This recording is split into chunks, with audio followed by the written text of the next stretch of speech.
dioxide would not be the least bit difficult. Wir können nicht zulassen. I'm just saying, hypothetically, that we very easily could do it. I mean, we definitely have the infrastructure, and the concentration camps are still standing. In other news, a so-called Christian has an erection. A new study finds more children are growing up in single-parent households. And a real-life Nancy Drew traces the source of her HPV. This is the Onion News Network. There are basically two types of advertising: direct response and branding. Radio's great for direct response with its low cost to listener ratio, but audio can't be beat for branding, which is a longer-term endeavor. You want to be the first thing that someone thinks of when they think about your product or service. If you have a local business that you want kept top of mind in your community, call the station. If you need national reach, Free Talk Live's got around 200 radio stations, millions of monthly listening sessions, can suit all budgets, and if we don't think we're right for you, we'll tell you. Email me, mark@freetalklive.com. Did you know you can listen to LRN.FM via our free-to-air satellite channels? We have channels over nearly all of North America and much of Africa. All you need is an affordable receiver and a dish as small as 30 inches. There are no monthly fees. Learn more at sat.lrn.fm. Plus, if you are a broadcaster or want to be one, this is a good delivery method for our content. See our coverage maps and get details at sat.lrn.fm. That's sat.lrn.fm. sat.lrn.fm. You're 6 minutes away from a live episode of Free Talk Live. Listen live at freetalklive.com. From Keene in the Shire, the Liberty Media capital of the world, this is Daryl W. Perry, host of FPP Radio News for Tuesday, December 25th, 2018. Silver is trading at $14.78 per ounce. Gold is valued at $1,270 per ounce. Zen is trading at $5, and the average price of Bitcoin is $3,803. Antiwar.com reports with just a week left before his new departure date, Defense Secretary James Mattis has signed the official order to withdraw U.S. troops from Syria. Mattis had opposed the withdrawal, and it is seen as a major reason for his resignation. The withdrawal will see some 2,000 U.S. troops removed from Syria, a plan announced last week. It is believed that Turkey will be replacing the U.S. in that part of the eastern Syria, though this will involve Turkey fighting the Kurdish YPG. Mattis followed the initial announcement of the withdrawal with an announced plan to resign by the end of February. With reports of him criticizing Trump, he was subsequently ordered to leave at year's end. Trump had issued a further series of statements since then criticizing Mattis, saying Mattis did not see a problem with the U.S. subsidizing the militaries of rich countries or allowing them to take total advantage of the U.S. and our taxpayers on trade. Zencash has changed their name to Horizon to better represent their transition from a cryptocurrency to a pioneering platform that protects consumer data. They are working towards the day when anyone will be able to build privacy-based applications on the Horizon platform. The unique spelling of Horizon is a nod to their heritage and recognizes that they remain committed to the vision that their project was built upon. Their coin and ticker symbol remain ZEN. Learn more at horizon.global and join the Horizon community. HORIZEN.global. UPI reports thousands of pounds of cannabis products were recalled last week in California, nearly a month after a lab was caught falsifying pesticide test reports, threatening what some had thought would become the nation's most promising state for cannabis businesses. But the recall last week by the state's Bureau of Cannabis Control for 29 businesses that had products tested at Sacramento-based Sequoia Analytics Labs proved to be another stumble out of the gate for California cannabis. Under California law, all consumable cannabis products for sale must be tested and analyzed for 66 known pesticides. KTVU reported agents found Sequoia's lab director, Mark Foster, had been faking reports since July about testing for 22 of the pesticides and was fired. The Bureau said in a letter to businesses announcing the recall covering 848 batches tested by Sequoia, any cannabis goods from these batches returned by consumers to the retailer must be destroyed. You can support FPP Radio by shopping online. Whether you're looking for precious metals or books, you'll find that and more at shop.fppradio.com. Every purchase you make from one of my affiliates, like Amazon, at shop.fppradio.com helps fund FPP Radio. Or you can shop directly from FPP with Bitcoin in the Bitcoin store. That's shop.fppradio.com. Reuters reports a U.S. court on Monday ordered North Korea to pay $501 million in damages for the torture and death of U.S. college student Otto Warmbier, who died in 2017 shortly after being released from a North Korean prison. Warmbier's parents sued North Korea in April over their son's death. The 22-year-old student died days after he was returned to the United States in a coma, and an Ohio coroner said the cause of death was lack of oxygen and blood to the brain. Judge Beryl Howell of the U.S. District Court for the District of Columbia said in her ruling, North Korea is liable for the torture, hostage-taking, and extrajudicial killing of Otto Warmbier and to the injuries of his mother and father, Fred and Cindy Warmbier. The North Korean government had blamed botulism and ingestion of sleeping pills for Warmbier's death and dismissed the claims of torture. Fred and Cindy Warmbier said in a statement they had promised their son justice. The Warmbier said, "We are thankful that the United States has a fair and open judicial system so that the world can see that the Kim regime is legally and morally responsible for Otto's death," adding, "We put ourselves and our family through this ordeal of a lawsuit and a public trial because we promised Otto that he will never rest until we have justice for him." Howell's ruling was a default judgment, a type of decision entered against a party that does not appear in court. Default judgments against foreign defendants are often difficult to collect. U.S. courts can compensate default judgment holders by ordering the seizure of funds or other assets located within the country, but that is unlikely in this case because sanctions prohibit North Korea from accessing U.S. financial systems. The ruling comes at a sensitive time in U.S.-North Korean diplomatic relations as the two countries negotiate the dismantling of Pyongyang's nuclear weapons program. This has been FPP Radio News, online at fppradio.com.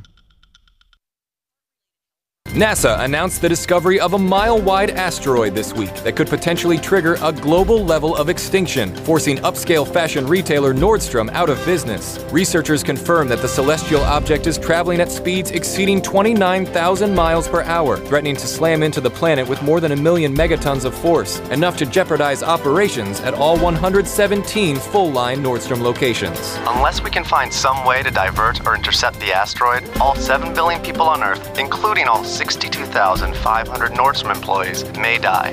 Even if the asteroid breaks into smaller pieces upon entering to the atmosphere, a death toll as low as several hundred million could still slow foot traffic in stores and reduce online orders from Nordstrom's subsidiary Hot Look.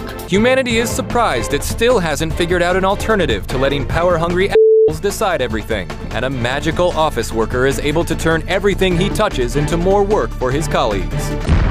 This is the Onion News Network.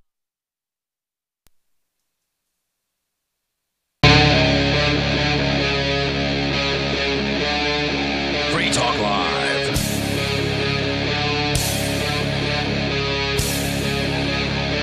This is Free Talk Live. It is the live Christmas Day edition of the program. Welcome to it. We are here. We'll take your calls and your thoughts about whatever it is that you want to talk about. And thanks to Eric over at the Genesis Communications Network for coming in here tonight.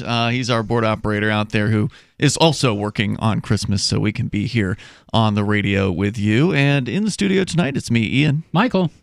Aria DeMezzo joining us for the very first time. I don't think you've ever been on Free Talk Live before. I have not. So I've always wanted to. Yeah, well, good. I'm glad. Well, Merry Christmas. Thank you. Merry Christmas.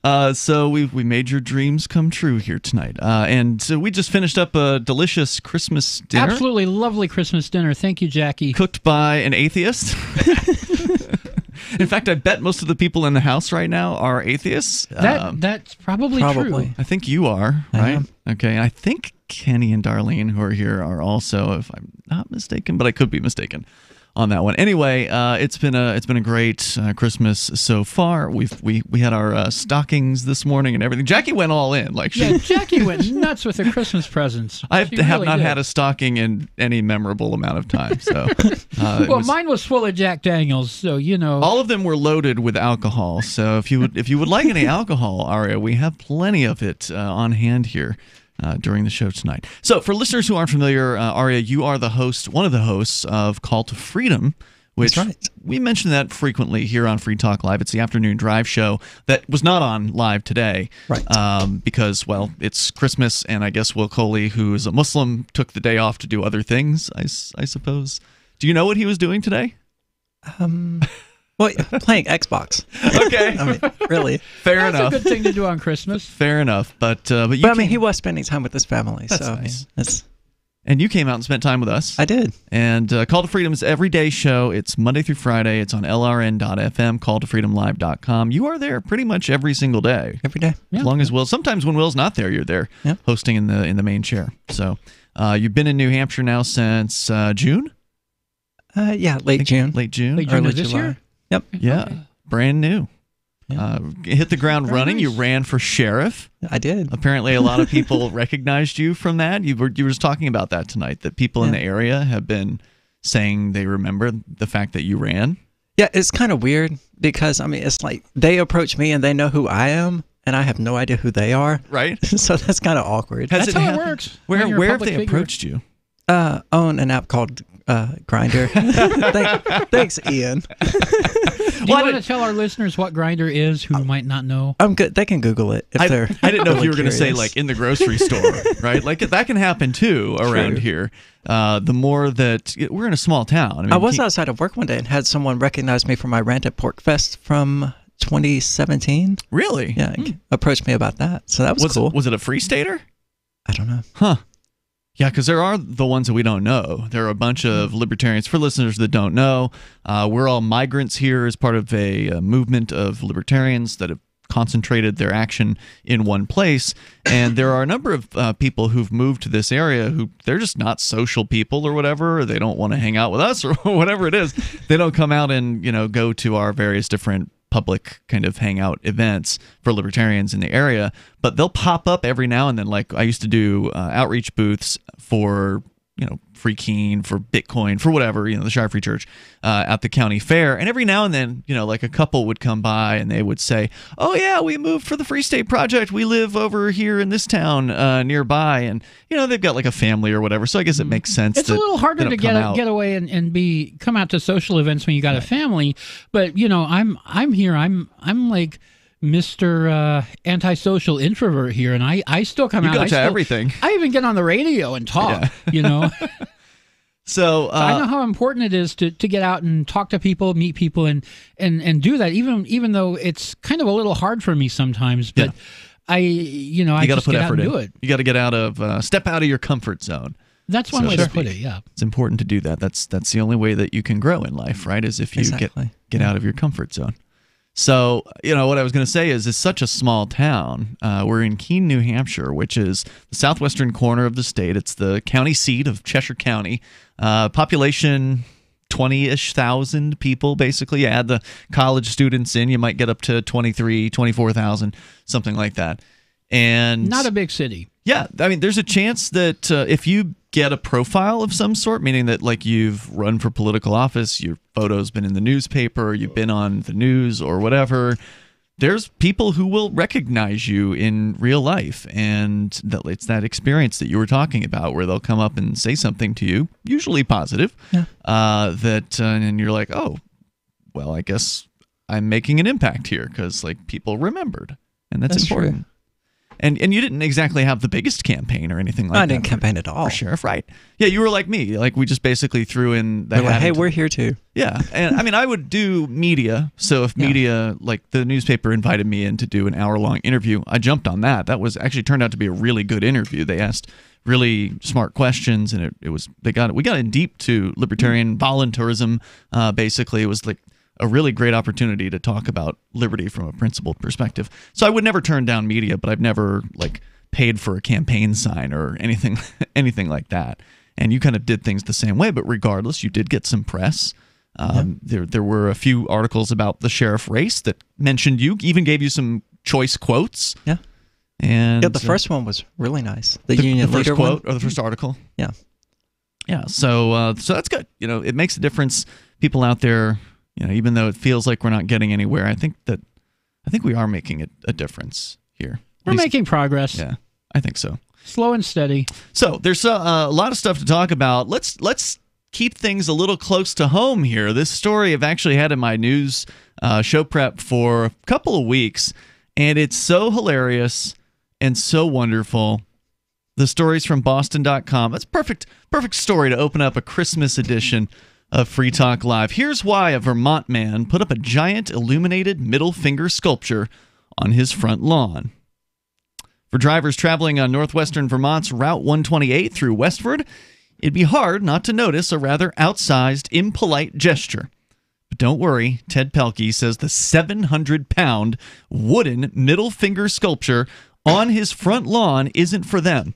Rather, Pelkey says the sculpture, which sits atop of a 16-foot pole, is the product of an uphill battle more than 10 years in the making with local town officials over a garage that he wants to build on his property. He's been trying to build a garage for 10 years? Yeah, the city's been blocking him. Right. The operative words, his property. Right. He thinks that he owns this piece of land. And the city thinks that he needs to get a permission slip if he wants to do something with his piece of land. He says, 54-year-old Westford native says of his fellow residents in the 2,000-person town, quote, "I'm not trying to cause hate and animosity to the people who live in the town because there are very good people in that town. All the people are very good people," he says. With the exception, Pelkey says, of the Westford Select Board, Developmental Review Board, and other town leaders who have blocked his efforts to get a permit to build the 8,000-square-foot garage so he can move his truck repair and monofilament recycling businesses in nearby Swanton to his own property. Officials say Pelkey's applications have fallen short of the town's standards. Standards? What standards? But he thinks they're biased against him. And as the ongoing dispute continued into this fall, Pelkey decided to make his feelings toward the town's board members more public. He says, "I was sitting at a bar and said to my wife, 'Hey, I want to get a statue made of a middle finger, and I'm going to put it up on the lawn.'" He told Boston.com in an interview, all in all, Pelkey says commissioning the massive sculpture and mounting it on the platform in his yard, which was done on November 30th, cost around $4,000. The display even includes 2 floodlights so that it can be viewed at all hours. And it looks amazing. I mean, it does. It looks great. Beautiful. It looks like something you would see. It's like on one of those huge push-up poles that you would see with, like, if you're driving down the interstate and there's like a truck stop, you know, with a huge sign, the pilot truck stop. The TA stop. truck stop, the sign that would say, instead of the sign saying truck stop up there, there's a big middle finger. Hand extending a middle finger. with lights below it. With lights illuminating it from below, yeah. It's amazing. We'll tell you a little bit more about the story. You can call and share your thoughts here on the live Christmas Day edition of Free Talk Live. Our toll-free number is 855-450-FREE. Phones are open as always, 855-450-3733, or call in via our Discord call-in lines over at discord.lrn.fm. There are basically 2 types of advertising, direct response and branding. Radio's great for direct response with its low cost to listener ratio, but audio can't be beat for branding, which is a longer-term endeavor. You want to be the first thing that someone thinks of when they think about your product or service. If you have a local business that you want kept top of mind in your community, call the station. If you need national reach, Free Talk Live's got around 200 radio stations, millions of monthly listening sessions, can suit all budgets, and if we don't think we're right for you, we'll tell you. Email me, mark@freetalklive.com. Do you operate a retail business and are looking for a solution for point-of-sale cryptocurrency acceptance? It's never been easier thanks to AnyPay.global. There's no paperwork or approval process to open an account. If you already have a tablet, you're almost done. Just sign up at AnyPay.global, drop your personal crypto wallet addresses on the setup page, and then load the app. That's it. You're accepting cryptocurrency like Bitcoin and Dash at your store. Get started now at AnyPay.global. AnyPay.global. Bitcoin.com is delighted to announce their latest partnership with the gift card specialists at eGifter. With many of the world's leading brands on their roster, it is now easier than ever to get the gift cards of your favorite brands with Bitcoin Cash. To get started, just follow these simple steps. Visit giftcards.bitcoin.com, pick the brands with Bitcoin Cash. Follow the instructions. To get started, just follow these simple steps. Make your payment using your Bitcoin Cash wallet. Sit tight and your gift card will be delivered to you as soon as it's ready. That's giftcards.bitcoin.com. Are you a cryptocurrency advocate? The Crypto Tip is the ideal outreach tool to help new people discover cryptocurrency. It's a printable business card-sized tip that you can give to service providers, preferably in addition to a good cash tip. When the server scans the QR code, it'll bring up an explanation of cryptocurrency, how to install a wallet, and allow them to claim the tip. If they don't claim the crypto, you get your tip refunded to you after a time period you specify. Plus, if they do claim the tip, you get an email alert. Create as many tips as you want at cryptotip.org. That's cryptotip.org. Free Talk Live. What I find to be particularly amusing is where people are partying and reveling in the streets over the killing of another human being, and they're trying at the same time to act like they're better than everyone else. They're trying at the same time to on one hand they're saying we're the best, America's the best, go USA, go team, everything we do is great. We're not like the rest of those savages around the rest of the world. We're better than the rest of those people around the world. But look, you're partying in the streets over a killing just like they did. You're no different than anyone else. You are the thing that you hate. Right. If it's like, oh, in your face, hey, what is that going to result in? Violence. It's going to result in another airplane hitting another building. Free Talk Live, 7 nights a week from 7 to 10 Eastern. Live on the Liberty Radio Network at LRN.FM. The LRN.FM social media channels have been revamped. We've eliminated Facebook and focused on other platforms like Twitter and Mastodon, the decentralized alternative to Twitter. On our accounts, you'll find posts from multiple LRN.FM show hosts together in one place. Follow us on Twitter at twitter.lrn.fm, or better yet, move to the decentralized Mastodon social media platform at toot.lrn.fm, toot.lrn.fm. I think you'll like it. When you hear the word lobbyist, you probably think about greedy corporations, but not all lobbyists are the same. Some are fighting for the freedoms you hold dear. Liberty Lobby LLC is doing just that in New Hampshire, working hard to represent you, not some special interest group. You can help by going to libertylobby.info, where your contribution will give us the tools we need to ensure that your voice is heard. Visit libertylobby.info today to find out more. Do you love Twitter? Make sure you favorite the LRN.FM Twitter account so you can receive our tweets at twitter.lrn.fm. That's twitter.lrn.fm.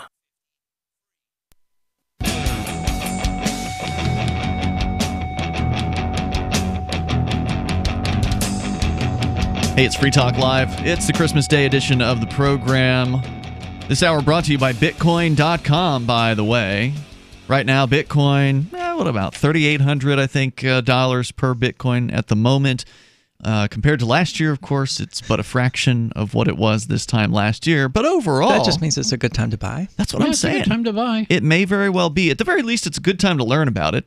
And then, you probably should learn a thing or two about Bitcoin before you buy some. But you can buy it through Bitcoin.com. You can learn about it through Bitcoin.com. You can get the latest headlines for the news surrounding Bitcoin through Bitcoin.com. Go ahead and get started over there. Make it your New Year's resolution to look into cryptocurrency, learn about the basics, and get started, and maybe pick some up when you got a few extra bucks that you can afford to lose, because you never know what's going to happen. Don't ever put anything in that you can't afford to lose, but if you can afford to hold on to whatever it is you put in, that, in my opinion, has always been the best strategy, is to just hold on for the long term. Hold on for the ride, because it has been a ride. Yeah. So we're talking about an amazing story out of Vermont, and it's about I don't know how tall this thing is. It looks like it's taller than a human being. It's definitely pretty wide. It's a 700-pound wooden middle finger sculpture, and it is mounted atop of a 16-foot pole. The photos they've got here are pretty amazing. It's lit up at nighttime with two huge floodlights. And the town of, Westford. Apparently, 2,000 people live in the town of Westford, and these bureaucrats have stood in the way of one man trying to build a garage on his property. His name is Ted Pelkey, and he's been working on this project of getting a garage built for a decade. Now, officials say Pelkey's applications have fallen short of the town's standards, but he thinks they're biased against them. And as the ongoing dispute continued into this fall, Pelkey decided to make his feelings towards their board members more public. He said, hey, I want to get a statue made of a middle finger, and I'm going to put it up on the lawn. Spent $4,000 doing it. He says, if you don't want to look at the building, meaning his garage that he wanted to build, look at this, he said. There you go. And the thing is, the town doesn't really have a choice. Why can't officials do anything about the offensive sculpture? Pelkey says he originally expected he'd be forced to take it down. Vermont is one of the few states in the country with a ban on billboards. otherwise defined as off-premise advertising signs. Well, he's not advertising anything, is he? That's right, which is why he's advertising his disdain. Sure, but it's not a commercial. That's speech. That's free speech, isn't it? It's not commercial advertisement, and so it doesn't fit within whatever that particular statutory ban is. So while Pelkey is clearly advertising his fury with local officials, his giant middle finger sculpture isn't technically a sign for his business, according to the Vermont Agency of Transportation. Jacques Dement, spokesbureaucrat for the agency, said in an email, quote, "Although the structure is visible from a state highway, it is outside of the state right-of-way and not within our jurisdiction. The structure does not meet the statutory definition of sign and thus can't be regulated under the Vermont billboard law." Dement, that's the spokesbureaucrat, did additionally note the Vermont's billboard law does allow municipalities to adopt local ordinances that are stricter than the state law. However, Westford officials reportedly looked into their zoning regulations and came to the same conclusion as the state. Allison Hope, chair of the Westford Select Board, told the Burlington Free Press he apparently can do what he's done. Instead, Pelkey's giant wooden middle finger falls under the category of public art. And on a related note, the age-old gesture is generally considered a constitutionally protected expression of free speech. I mean, how many stories have we seen of somebody being arrested by the police for flipping the bird to the cops or flipping the bird and yelling F you to the police? And they love to pull that trick. And then the case gets tossed and the person successfully countersues because they've had their rights the cops keep doing it because there's no punishment for them. Well, yeah, that's the only problem is, they don't, even though the court cases make it clear that they can't do it or they shouldn't be able to be allowed to do it, they get away with it every time. And the worst case scenario is they're going to get a verbal tongue lashing. Their chief's going to say, next time don't get caught, or whatever it is that they say to them. Because there is no actual penalty. The officer who did the arrest doesn't actually have to pay out whatever cash is being paid to the person who was arrested in that case. So Hope says the Pelkeys can do what they like to exercise their free speech within the laws and regulations. Pelkey said finding out the sculpture was considered public art was the most wonderful thing I've been told in my life. That thing is going to be up forever. Or until he gets his garage. Yeah. Whichever comes first. Pelkey has been trying to build a garage for more than 10 years. He says he has no plan to expand his businesses, neither the four-person filament company nor the repair shop that he runs with his son, but would like them to be closer to home. I mean, who doesn't want that? Who doesn't want to have a business that you don't have to drive across town or across two towns or whatever to get to the shop? When you're in rural Vermont, the commute is, you live in a city, you complain about your half-hour commute, but it's a half hour to go anywhere when you live in the middle of nowhere. Well, that's true, and also it's just dangerous during wintertime. The more you're on a road, in the winter, the closer you are to having some sort of terrible car wreck, hitting black ice. 3 feet of snow on the ground or on this highway. With the hills and the mountains and everything. So if all you got to do to go to work is, walk out your front door and go into your garage, you're doing pretty good. I mean, you can still slip on the ice between your front door and the garage because nothing is truly safe here in the wintertime. But anyway, he doesn't get it, according to these bureaucrats. And not only would it save him several thousands of dollars a month on rent, where he's currently has his business, and perhaps provide additional capacity, but it would also be more convenient if you didn't have to drive 25 miles back and forth each day. And you're right, 25 miles. 25 miles at 30 or 35, 40 miles an hour, you're looking at, not quite an hour. That's an hour commute. Yeah. It's during the winter, it's an hour, one way. It's an hour commute. And anybody people that live in cities, like most of our listeners, think that's high. And it is, even if you're living in a city. But when you're out in the middle of nowhere, you shouldn't have that kind of, you shouldn't have to drive 25 miles to get from home to work. And, you should be able to have them close together. And in a town of 2,000 people, you expect that it's not going to be the most burdensome of regulatory structures, but apparently in some cases that's what surprises me about this entire thing. People, I expect to be able to walk from one end to the other in less than an hour. I don't expect city councils leading towns of 2,000 to be so tyrannical. But, you're going to get that, I guess, in some towns. So, yeah. In others, there's Grafton, New Hampshire. There's no zoning whatsoever, so you can just go ahead and build whatever it is you want to. So some towns, there's nothing as far as controls. And then this one is apparently a bunch of control freaks that have gotten in control. And it sounds like Keene, except with a tenth of the population. Pelkey said, you can get out of the bed in the morning, take your coffee, walk across the driveway, and go to work. What would you want to do? He admits that when he first went to the DRB, which I presume is some regulatory board, his application wasn't the most detailed, but he says he later hired an engineer and a lawyer to put together what he thought was a pretty comprehensive proposal. If he's going to save $1,000, $2,000 a month on rent, it's worth it to go ahead and hire the attorney to try to get this right, to get the paperwork to where the town's going to accept it. Yeah. But even that didn't work. We'll tell you more about it coming up here in moments on this Christmas Day edition of Free Talk Live. I want to hear the bureaucrats' excuse for this. I don't even know if they're going to comment. We'll see what comes up here in moments. The toll-free number is 855-450-FREE if you want to join us here on regulatory ridiculousness. This is Free Talk Live. Hear that? That's the sound of a house being trashed while a gang of thieves ransack the place. And what they don't steal will be destroyed. This year, resolve not to be the next victim of a break-in. Go to faketv.com and discover a device that creates the illusion someone inside is watching TV, even when you're miles away. Security is a mindset, and Fake TV should be part of your security solution. Be vigilant, but not fearful. faketv.com.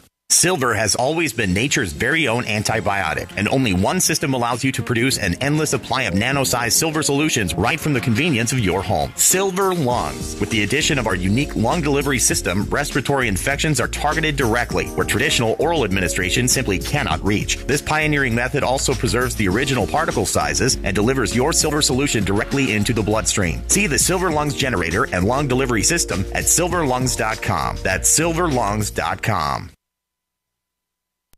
Is spreading the message of liberty, cryptocurrency, and peace around the globe worth $2 per month to you?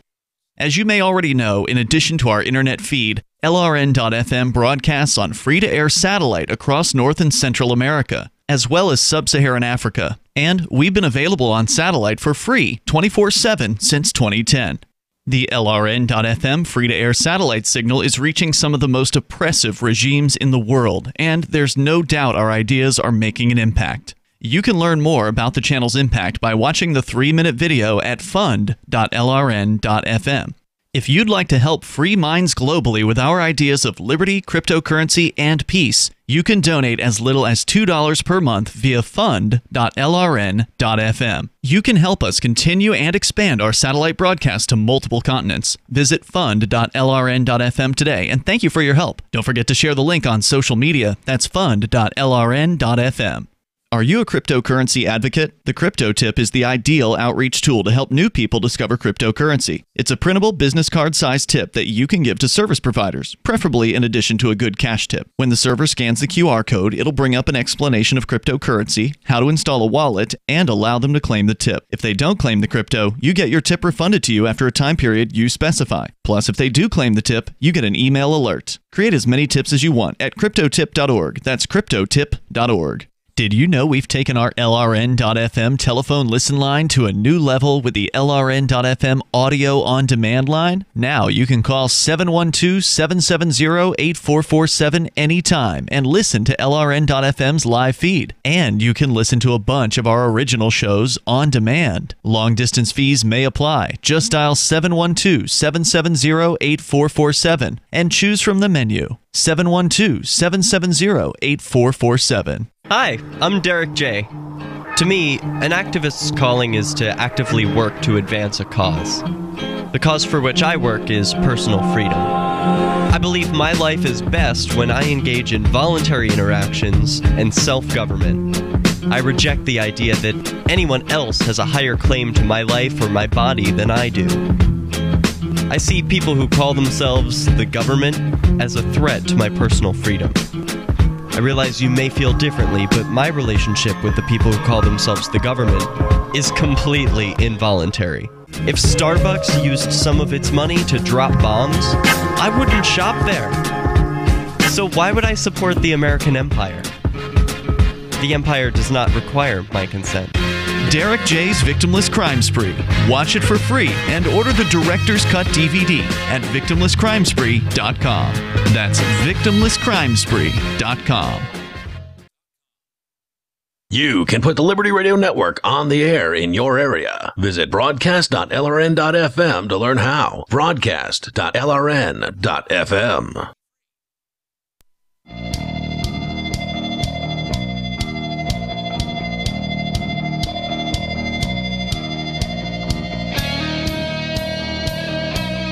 This is Free Talk Live. It is the live Christmas Day edition of the program. Our toll-free number for you, if you want to join us here, it's 855-450-FREE.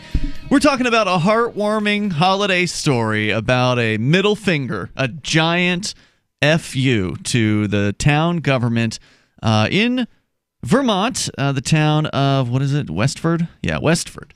2,000 people live in the town, and there's one man who would really like to build a garage on what he considers to be his property. Well, he thinks it's his property. Yeah. Unfortunately, when you have to ask permission from someone else to do something on the property you think is yours, that's an indicator that it's not actually your property, that it's their property, that they allow you to do the upkeep. You got to mow the lawn. You got to take care of, whatever needs to be taken care of. They just get money. Oh, and you got to pay us some money every year. Yeah. Or twice every year, depending on where you live. And make sure you bow and kiss the ring, because if you want to change something about your property, well, then you got to go and beg for permission, which he's been trying to do for a decade, and it just hasn't worked out. He's been trying to move a shop that he owns. He wants to build a garage, an 8,000 square foot garage on his property. They've said no. The story's just from Boston.com, by the way. The story is saying that he even hired an attorney, and he hired an engineering firm to, get the blueprints right, get the paperwork right, to try to jump through whatever hoops this review board, whoever these bureaucrats are, has put in front of him to do. And however, his efforts have repeatedly failed to get the town's approval. Most recently with the DRB's denial of the building permit last fall. According to a notice of decision obtained by the Free Press, that's Burlington, I think, Free Press, the application reviewed by the town lacked information about the structure's use and security lighting. Pelkey is appealing the decision. According to him, his application for the garage received above the requisite number of points needed under Westford's form-based code during preliminary meetings, so he was puzzled when the ultimate decision came back saying it was lacking. He sees different reasons for the denial, a bias against him among town officials, which he attributes to a personal grudge with at least one DRB member, as well as residual small-town animosity with other officials. He says, "I've been put through the ringer by these people, and it's just not right. I haven't been treated fairly at all," he said. Hope says she was aware that Pelkey and the DRB chair, Hope's one of the bureaucrats, or politicians or whatever, Chair Matt Wamsgans, shared a fraught personal history, which Pelkey declined to elaborate on, but said dates back to a former job. According to the meeting minutes of the DRB hearing last fall, Pelkey's attorney, Brian Monahan, asked for Wamsgans' recusal before the meeting began, but Wamsgans said that he believed he could still be impartial. Yeah, with all that personal history, you could still be impartial. Yeah, sure. Hope told Boston.com in an email, "We're all professional adults in this realm who are volunteering our time and energy for the benefit of town residents, we would hope." Hope told Boston in an email. She said further, "Even if one person on the DRB has had somewhat less than stellar interactions with a member of the public, it doesn't mean they can't deal with any applications that have to do with that person in an appropriate manner." Well, yeah, but it sure looks bad. Indeed, it looks bad, but does it really matter how it looks to these people? I mean, they don't care. They think it doesn't, but really it does. You think you're being impartial, but it sure looks like you're not. And in the end, that just, as a government, that undermines your own legitimacy. So I'm very surprised that they're doing that at all. Well, that's true. I mean, it certainly doesn't look as bad as the middle finger. I think it looks wonderful. You saw the pictures, didn't you? The middle finger it's bad beautiful. for them. Oh, yeah. I love the middle finger. But bad for them. Well, yeah, right. It's bad for the town. I mean, there's no doubt that if this gets enough attention, then maybe this particular selectman could be replaced. But I mean, he's obviously so entrenched. He believes he's such a shoo-in to continue this position that he's willing to, look as bad as he possibly can. I mean, it seems like an obvious conflict of interest to have somebody who has literally had personal spats with another person being the judge of that person in a board application like this. In a government function. So it looks bad, but this guy doesn't care. He's so into his position, he's so into the power that he's accrued for himself that he's willing to go ahead and look bad. He doesn't care. Well, it's very high schoolish. The head cheerleader saying, "Oh no, I don't like that girl. She's not making the squad." Well, yeah, and then you can tell it's high school because they're claiming they're professional adults, right? Whatever that means. Yeah, while at the same time acting like little brats and pushing somebody around, basically. If you can't even avoid the appearance of a conflict of interest, how do you expect anyone to take you seriously? There are men with guns that will show up at your house. That's how people take them seriously, right? That's why the dude hasn't gone ahead and just constructed the garage. True, but in theory, these people are elected, aren't they? In theory, Probably. They could get elected right back out for being, for looking like they have a conflict of interest. I wish that the theory worked out more often. Yeah, of people being diselected or unelected the next time around. What I kind of halfway expect to see happen here is this guy who built this middle finger is actually for him to go run for town selectman in the next election. He might. That would be awesome. I'd like that. Unless, of course, the power corrupts him. And then he becomes that which he hated. Yeah. That's always a danger when you go down the route of politics. I wouldn't be opposed if he got the opportunity to deny one of the current sitting members' applications. And he was like, no, you want to see a conflict of interest? Here's your conflict of interest. Hope says she was aware that Pelkey had this personal history, but she believes that they can totally put all that aside and be impartial.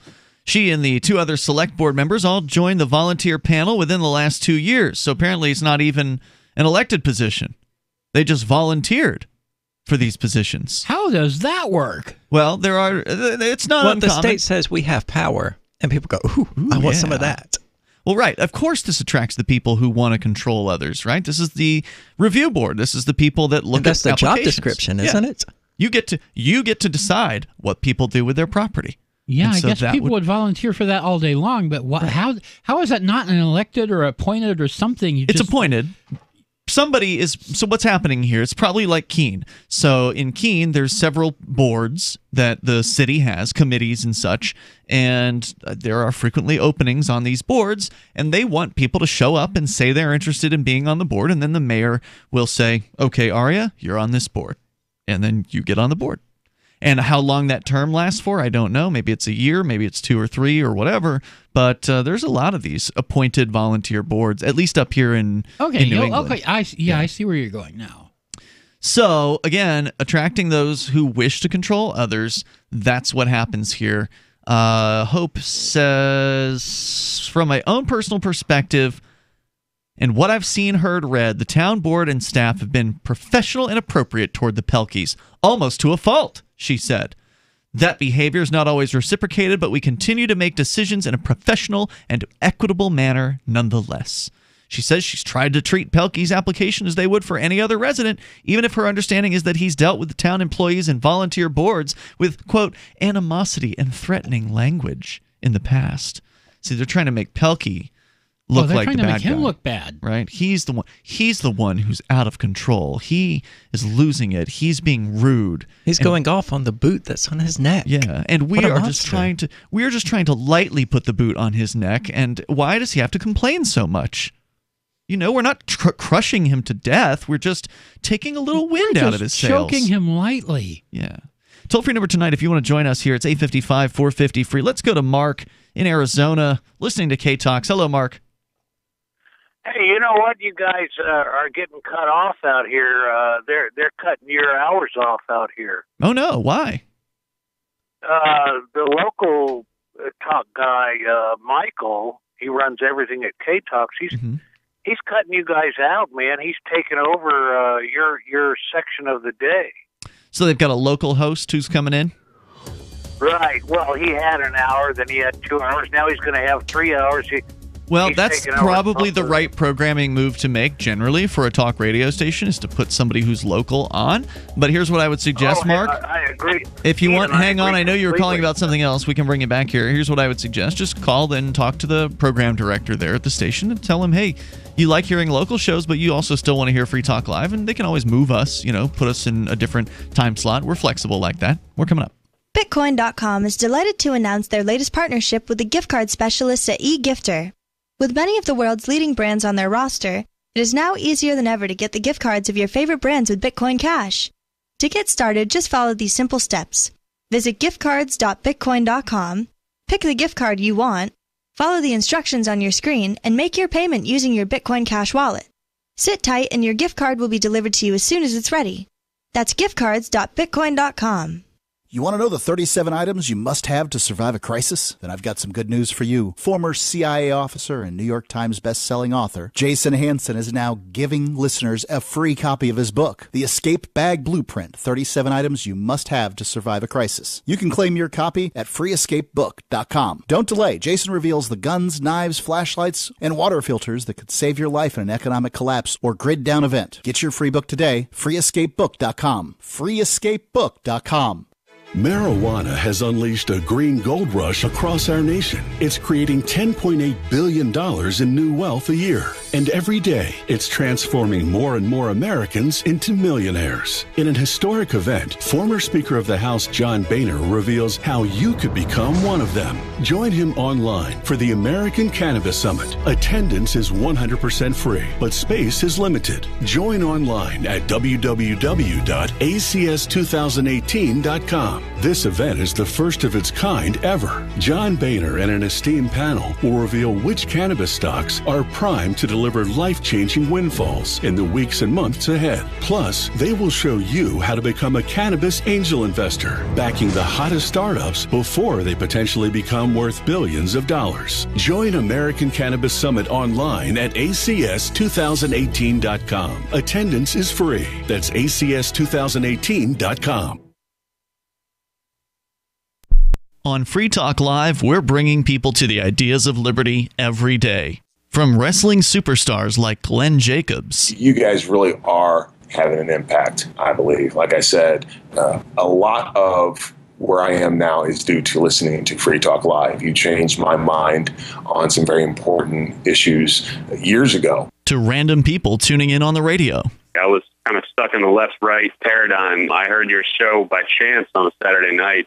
From there, I went on, joined the Free State Project, and become an amplifier. So, I mean, that's really the reason why I amp is because I know that if it wasn't for you guys being on as many stations as you are, I never would have found the ideas of liberty. Your amp will directly change more lives by getting Free Talk Live in front of people looking for talk radio online and on the air.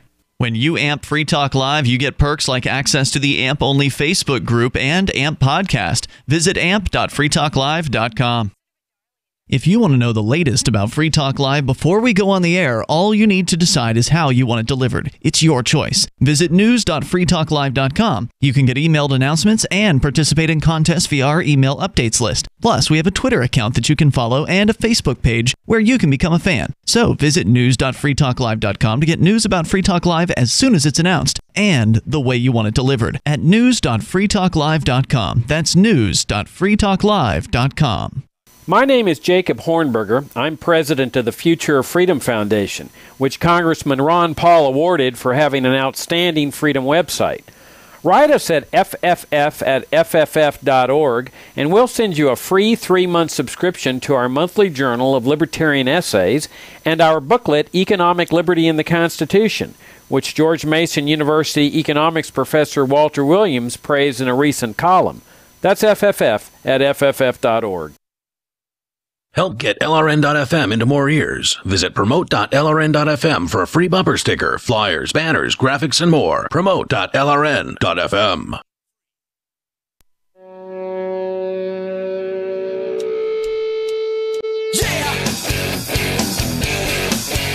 It is Free Talk Live. It's the live Christmas Day edition of the show. You can dial in toll-free and join us here. Our number is 855-450-FREE, like freedom. That's 855-450-3733. We've also got the Discord on-air call-in line rooms. They are open and available to you over at discord.lrn.fm. That's discord.lrn.fm. And, you know, if you want to talk trash in the chat room, we've got open phones. You are welcome to call in and actually have it so people can hear you. Yeah, you want to talk trash with us? We'll talk. You know, we can handle That's the why we're here. critique. Yeah, we can handle the critique. You know, it's always amused me the people that talk S in chat rooms where there's like no more than a dozen people sitting there seeing what they're saying, and it's like they have something to say, but they never want to actually call the show where people can hear what it is that they want to say. Where, you know, we're on more than Twitch. Right, yeah, so we may have not just a Twitch show. Yeah, we may have 11 people watching us on Twitch right now, but we probably have thousands of people listening across the United States on our various dozens of radio stations that carry the show live. Radio stations, we got it. Internet, and then later, stream. Right, streams, satellite signals over satellite. international satellites. And so also, you know, a lot of people are out there and then delay broadcasts. Some stations air us overnights, or they'll air us tomorrow, or whatever. So you're going to get a lot more people hearing your opinions. Then right after the show, it'll be a podcast. That's true. Shortly thereafter, unless we do an after show tonight, which we could. I don't know if we're going to. We'll see. We'll see if anybody actually cares tonight, because, you know, these Christmas shows, Christmas Eve, they're kind of hit and miss. Sometimes, like last night, we had a fair amount of participation. A surprising last amount. night was really good. Tonight, we do have Mark. He's in Arizona, and he hasn't gotten to his thoughts here. So I want to get him on the air. Mark, you're back with us, and you're on Free Talk Live. Yes, sir. Thanks, Ian. You're the best. I don't know about that. You're the Thank most you. methodical, logical thinking person on the national airwaves. Well, that's awfully nice of you. I appreciate it, but go ahead with what you were calling about.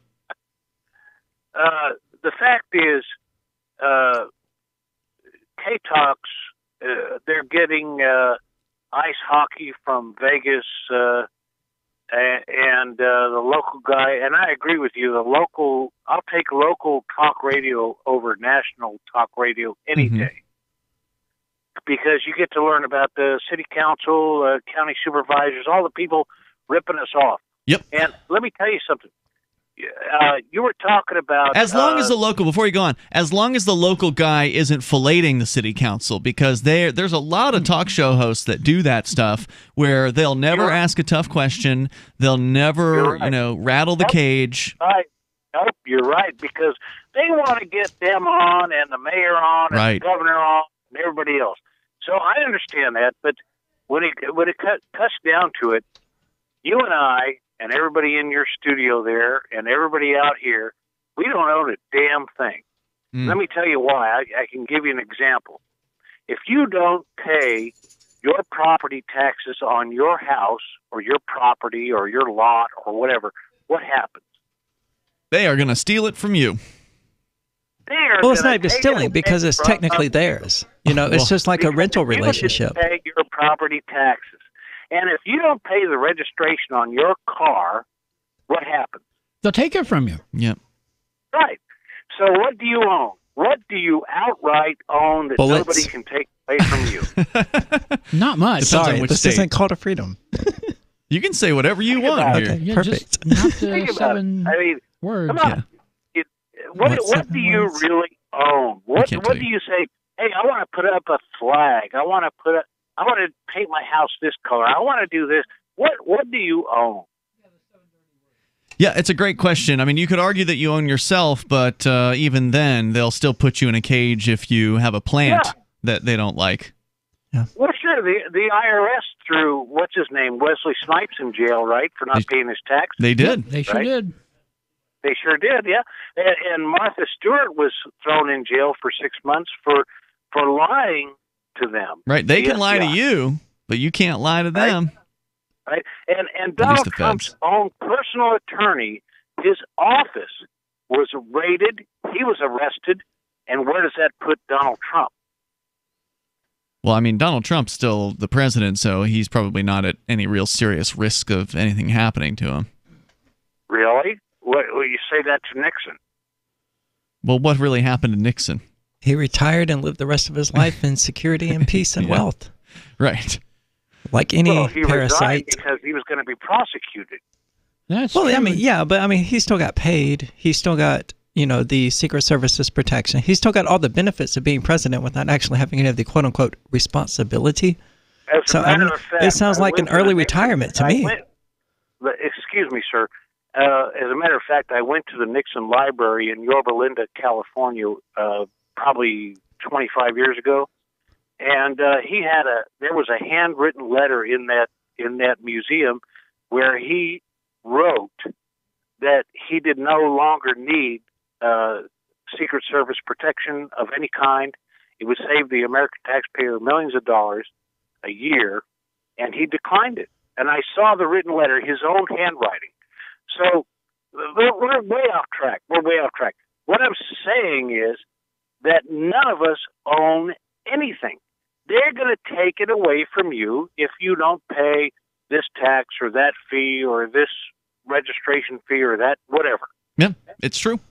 You're spot on. It is. And it's sad. It's sad and it's true. And it's something we've said for years here on Free Talk Live, but it's always good to hear it again coming out of somebody else's mouth. So, Mark, thank you for the call tonight. I appreciate hearing from you. It's definitely true.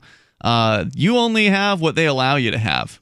If they decide they want to come after you for some reason, they don't want to let you build a garage, or they don't like the plant that you're growing in the backyard, or whatever it is that they don't like, well, they're going to do what they want. Now, that's why it's kind of interesting to see this guy, at the very least in Vermont, having success with his sculpture, because they've poured over their codes and they can't find anything that allows them to go and take this man's statue down. So it's a pleasant surprise that they actually haven't just gone ahead and done it anyway and then made some crap up after the fact. That's true. They'll probably do that next. Well, I mean, this has been up for over almost an entire month. I guess it went up on November 30th. For those just tuning in, we're talking about the man who put up a 700-pound sculpture of a middle finger, a wooden sculpture. It's on a platform raised up 16 feet, it says here, although it looks really tall. It looks taller than 16 feet, but I guess that's what it is. I mean, this thing's above the tree line, definitely, and dude's got plenty of property. If this is on his land, the wide shot here, this thing's out in the middle of a field, basically. It is. There's no house in this. Yeah, you'd be able vicinity. to see that from way off. So it's not like this dude is going to be building a garage because he wants to build an 8,000 square foot garage. He wants to move his business from across town, 25 miles away, actually, more than across town. But he wants to move it into this garage so he doesn't have to pay rent on his current facility. It makes total sense. And it's not like they can say, oh, you're going to bother the neighbors with your noise, because there's nobody in the immediate vicinity, at least just looking at this photograph. So, I mean, they're just coming up with all kinds of reasons to deny this guy. He's jumped through as many hoops as he possibly can. And all the while, the town bureaucrats are acting like the man is the problem. The man's name is, I think it's Tim Pelkey. Let me double check on this here. Ted Pelkey. They're just finding any excuse they can to give him grief, and then they're blaming him for it. Right. They're acting like he's the problem. Even if it's true, and that he's been confrontational and threatening since they first denied his permit. Yeah. I mean, they still Rightfully denied so. his permit. Yeah. He asked them for permission, and this is what happens when you ask for permission, is they almost always will tell you no. I can't Go believe jump he through made it some 10 hoops. years. The Killdozer guy didn't make it that long. Before snapping and going on a rampage? Yeah. Not that I encourage that. Pelkey, of course, says he's the one being wronged. His team met with the bureaucrats and town officials for a mediation session several months ago to see if they could come to an agreement, but he still hasn't heard back from the town on their decision. Frustrated by the perceived delay, Pelkey said he made the decision in October to put up the middle finger sculpture. He said, "The town of Westford has played with me for 10 years, and we all know that was 10 years of my prime existence, when I was hustling more than I'm hustling today." Because right now, I think it said he's in his 50s. Let's see here. Yeah, 54 years old. So yeah, the clock's going to start winding down. He started this fight with the town in his mid-40s. He says, "I'm just sick of it." According to Hope, Pelkey's appeal is set to have a possible court hearing in January. Oh boy, more money for his attorney. His attorney's making out like gangbusters on this one. She says the escalation in animosity hasn't made the process work any more or less efficiently, but they sure can make the process more challenging for all involved. I thought they were trained professional. They were professional adults. They are professional adults. Well, then why aren't they looking at the animosity and going, "Oh, okay, this got nothing to do with us. Let's get back to our jobs here." That's what Pelkey they says think professional means. he's got no plans to take down the sculpture, which he hopes has, quote, shed some light on the dispute, both figuratively and literally. We'll tell you a little bit more about the story. You can share your thoughts with us as well. The toll-free number here is 855-450-FREE. That's 855-450-3733. And coming up, elderly folks stopped with 60 pounds of weed. Michael's got the story. Would you like to get back that full head of hair from years past? Introducing Reveal from GCNLife.com. Beverly Hills dermatologist Dr. Nathan Newman invented Reveal, which contains polypeptides with natural botanicals and no parabens, sulfates, silicones, or dyes for a salon-quality hair growth product. Reveal. Here's Dr. Newman. I have treated a lot of patients who lose their hair and they lose their confidence. We've created a unique set of polypeptides, which we call HPT6. The HPT6 contains the polypeptides from 6 different plants. The scalp infusion treatment should be used on wet or dry scalp. The Reveal hair care system is designed to be used for men and women alike. Get Reveal at GCNLife.com with a 30-day money-back guarantee. So try Reveal today at GCNLife.com or 844-443-6637. Plus a discount up to 25% off for Reveal at GCNLife.com or 844-443-6637. There are basically two types of advertising: direct response and branding. Radio's great for direct response with its low cost to listener ratio, but audio can't be beat for branding, which is a longer term endeavor. You want to be the first thing that someone thinks of when they think about your product or service. If you have a local business that you want kept top of mind in your community, call the station. If you need national reach, Free Talk Live's got around 200 radio stations, millions of monthly listening sessions, can suit all budgets, and if we don't think we're right for you, we'll tell you. Email me, mark@freetalklive.com. Some of you asked, and now we've delivered. LRN.FM's live Keene, New Hampshire studio shows are now streamed in HD on Twitch. Visit our channel at twitch.lrn.fm and give it a follow. If you have Amazon Prime, you get one free subscription on Twitch. If you use it on our channel, Twitch will give LRN.FM a monthly piece of your Prime subscription cost. So please watch, follow, share, and subscribe to twitch.lrn.fm. That's twitch.lrn.fm. You're listening to the live edition of Free Talk Live. Hour number 2 is next, after the news, here on the Liberty Radio Network at LRN.FM. From Keene in the Shire, the Liberty Media capital of the world, this is Daryl W. Perry, host of FPP Radio News for Tuesday, December 25th, 2018. Silver is trading at $14.78 per ounce. Gold is valued at $1,270 per ounce. Zen is trading at $5, and the average price of Bitcoin is $3,803. Antiwar.com reports with just a week left before his new departure date, Defense Secretary James Mattis has signed the official order to withdraw U.S. troops from Syria. Mattis had opposed the withdrawal, and it is seen as a major reason for his resignation. The withdrawal will see some 2,000 U.S. troops removed from Syria, a plan announced last week. It is believed that Turkey will be replacing the U.S. in that part of the eastern Syria, though this will involve Turkey fighting the Kurdish YPG. Mattis followed the initial announcement of the withdrawal with an announced plan to resign by the end of February. With reports of him criticizing Trump, he was subsequently ordered to leave at year's end. Trump had issued a further series of statements since then criticizing Mattis, saying Mattis did not see a problem with the U.S. subsidizing the militaries of rich countries or allowing them to take total advantage of the U.S. and our taxpayers on trade.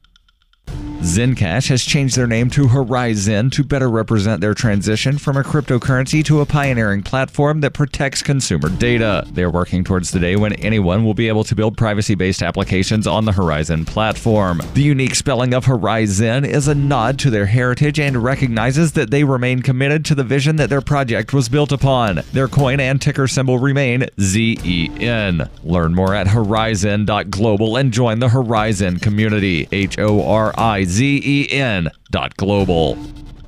UPI reports thousands of pounds of cannabis products were recalled last week in California, nearly a month after a lab was caught falsifying pesticide test reports, threatening what some had thought would become the nation's most promising state for cannabis businesses. But the recall last week by the state's Bureau of Cannabis Control for 29 businesses that had products tested at Sacramento-based Sequoia Analytics Labs proved to be another stumble out of the gate for California cannabis. Under California law, all consumable cannabis products for sale must be tested and analyzed for 66 known pesticides. KTVU reported agents found Sequoia's lab director, Mark Foster, had been faking reports since July about testing for 22 of the pesticides and was fired. The Bureau said in a letter to businesses announcing the recall covering 848 batches tested by Sequoia, any cannabis goods from these batches returned by consumers to the retailer must be destroyed. You can support FPP Radio by shopping online. Whether you're looking for precious metals or books, you'll find that and more at shop.fppradio.com. Every purchase you make from one of my affiliates, like Amazon, at shop.fppradio.com helps fund FPP Radio. Or you can shop directly from FPP with Bitcoin in the Bitcoin store. That's shop.fppradio.com. Reuters reports a U.S. court on Monday ordered North Korea to pay $501 million in damages for the torture and death of U.S. college student Otto Warmbier, who died in 2017 shortly after being released from a North Korean prison. Warmbier's parents sued North Korea in April over their son's death. The 22-year-old student died days after he was returned to the United States in a coma, and an Ohio coroner said the cause of death was lack of oxygen and blood to the brain. Judge Beryl Howell of the U.S. District Court for the District of Columbia said in her ruling, North Korea is liable for the torture, hostage-taking, and extrajudicial killing of Otto Warmbier and to the injuries of his mother and father, Fred and Cindy Warmbier. The North Korean government had blamed botulism and ingestion of sleeping pills for Warmbier's death and dismissed the claims of torture. Fred and Cindy Warmbier said in a statement they had promised their son justice. The Warmbier said, "We are thankful that the United States has a fair and open judicial system so that the world can see that the Kim regime is legally and morally responsible for Otto's death," adding, "We put ourselves and our family through this ordeal of a lawsuit and a public trial because we promised Otto that he will never rest until we have justice for him." Howell's ruling was a default judgment, a type of decision entered against a party that does not appear in court. Default judgments against foreign defendants are often difficult to collect. U.S. courts can compensate default judgment holders by ordering the seizure of funds or other assets located within the country, but that is unlikely in this case because sanctions prohibit North Korea from accessing U.S. financial systems. The ruling comes at a sensitive time in U.S.-North Korean diplomatic relations as the two countries negotiate the dismantling of Pyongyang's nuclear weapons program. This has been FPP Radio News, online at fppradio.com. Following morning reports indicating that Philadelphia High School for the Performing Arts student Samantha Bylum deals with really weird social pressures on a daily basis, Onion reporters met with the 16-year-old dance student who described feeling regularly alienated from her peers for extremely bizarre reasons. If you're not up to date on the latest urban street art or Esperanza Spalding albums, the other students will eat you alive. It can get pretty brutal. Just the other day, everyone cut class to go watch the $1 Million Quartet musical at the Forest Theater, but nobody told me. Now I'm the only one that hasn't seen Lance Guest's rendition of Folsom Prison Blues. It's humiliating. According to Bylum, the school year shows no sign of letting up as she continues dealing with the everyday stresses of auditioning for the school's production of My Fair Lady, keeping up with the latest punk Afrofusion dance groups, and not having enough fishnet sleeves to wear throughout the week. Honestly, I don't know how the other students deal with it. Keep checking theonion.com for more as this story develops. This is the Onion News Network.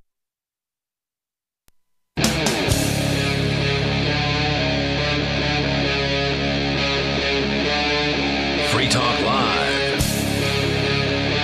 It is Free Talk Live, and you can bring up whatever you want. Just dial toll-free and take control of the airwaves at 855-450-FREE, like freedom. That's 855-450-3733, live Christmas Day edition. As we kick off the second hour of the program, joining you in the studio tonight, it's Ian, Michael, and Aria. Aria DeMezzo joining us from Call to Freedom, which we mentioned, calltofreedomlive.com. Unfortunately, the site's down. So, of course, the time we're promoting the URL, it's not there. So we've alerted the necessary authorities about that sort of thing, and hopefully it'll get back to where it should be. Now, we've been talking, for those of you just tuning in, about an absolutely amazing story out of Vermont surrounding a 700-pound sculpture, a wooden sculpture of a middle finger that is mounted at least 16 feet in the air on a push-up pole on a platform. There are 2 large spotlights that are aimed upwards at the statue. So at all times of the night, you can see that Ted Pelkey is upset. And he's mad at the town government for denying him the permit that he's been begging for, which is, what happens when you ask for permission. But as our last caller pointed out, if you don't actually own anything, then that's why you got to ask for permission. If you're asking somebody else for permission to do a thing on a thing that you think is yours, it's not actually yours. It's theirs. It's not yours if you can't do what you want with it. And there's a little bit more to the story here from Boston.com. He says, I want it lit up so you can see it day and night, he said, referring to the floodlights. It's getting dark nowadays early, right? It's 4 o'clock. It's dark. People want to see it, he says. And before the sculpture, Pelkey says the vast majority of local residents were probably unaware of his efforts to move his business. But by 7 a.m. when he left for work Friday, he said 10 people had pulled off the road to check it out. Drivers interviewed by local TV stations were largely unoffended, if not amused, by the sculpture, though one told WCAX that it wasn't exactly spreading love. Pelkey said, quote, "It was critical to me to make sure my neighbors and the people who live in this town understood that I didn't put that up there for them. It's aimed directly at the people who sit in our town office." And the fact is, a lot of people are frustrated by town bureaucrats and town governments and regulatory boards and local cops and all of the bureaucracy and frustrations and requirements and hoop jumping. Right now, in our very own Keene, New Hampshire, there's a lady who's trying to open a Vietnamese food joint. She wants to open it up in downtown Keene, right next to City Hall, which unfortunately means that she's entered into a lease with the city. It's actually in the building that is owned by the city. So I think that was probably mistake number 1 on her part, because it gives them an extra level of control over her business that they would otherwise have. I can see why she might do it, because you really want to be downtown, but downtown real estate's at a premium. And it is a prime location. I mean, she is going to be right on what they call Central Square here in Keene, so in the New England kind of idyllic town square. Her restaurant will be right next to it. It's beautiful. Yeah. So, I mean, it's a great location. Unfortunately, it's run by the city, that particular building. So what she's run up against is they don't like, even though they already signed a lease with her back in April, now they're saying they don't like the name of the business, which is PHO. So that's an Asian word. It's pho noodles. It's pronounced pho. And then the other part of the business's name is Keene Great. And it's an amazing business name. It's so much fun. If you say it together, you'll figure out why. Yes. And that's why they're saying it's offensive, and now they want her to change the name of her business, and she's going in to have some sort of negotiation with them. Again, after the lease was signed, so presumably they were presented with the name of the business back in April when they signed the lease for it. Oh, yeah, they knew what was going to happen. Right. So they didn't bring up any objections right then, which would have been the operative time to bring up such objections. They're also complaining about a sign that she has up inside of her front window announcing that the business is coming to that location, because you want people to know that sort of thing. And, just this is the kind of petty crap that people everywhere have to deal with. It's not unique to Keene. It's not unique to Westford. This stuff happens everywhere to anyone who's trying to do something productive, right? Because if you're just a loser sitting around, doing drugs all day, then it doesn't matter. You can do all the drugs you want. As long as the police don't find out that you're doing them, whatever. Enjoy yourself. But as soon as you try to do something productive, open a business, rent a storefront out, create a restaurant, or in this guy's case, he's got a shop that he wants to move, a mechanic. They're going to rake you over the coals. Yeah. Then you better start jumping through the hoops. You better start filling out the forms in triplicate. Make sure you cross all the T's and dot all the I's. Oh, and don't forget to pay the bribes. Oh, wait, I mean fees. Fees. They're licensing fees. They're not bribes. Yeah, they're not bribes because they don't officially go to the person you're giving them to. They go to the city. So I think people... I believe this guy when he says 10 people pulled over to look at the sculpture. Wouldn't surprise me a bit. The TV station interviewed people, and they were, like as they describe it, largely unoffended. So even though this is, the middle finger is a particularly offensive, form of communication. Well, if you get butt hurt easily. Sure.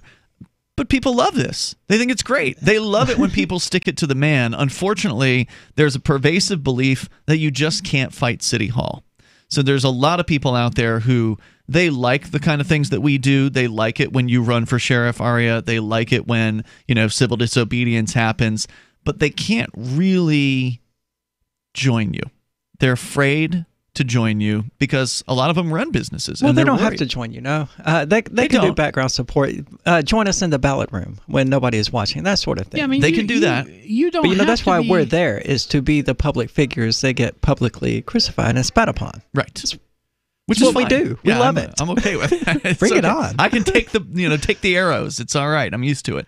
But it is, they could do more, but they don't, and they're afraid to. And most of them, when the government turns their guns against them, they just bow down and they do what they got to do, because most people, they get into business not to fight the government. And this is part of the problem. This is why things are the way they are. The reason why everybody has to ask for permission is because when the first bureaucrat said, you have to ask me for permission to do X, whatever it is, open up your own business or whatever, then as soon as people started doing that, then that bureaucrat said, well, that worked.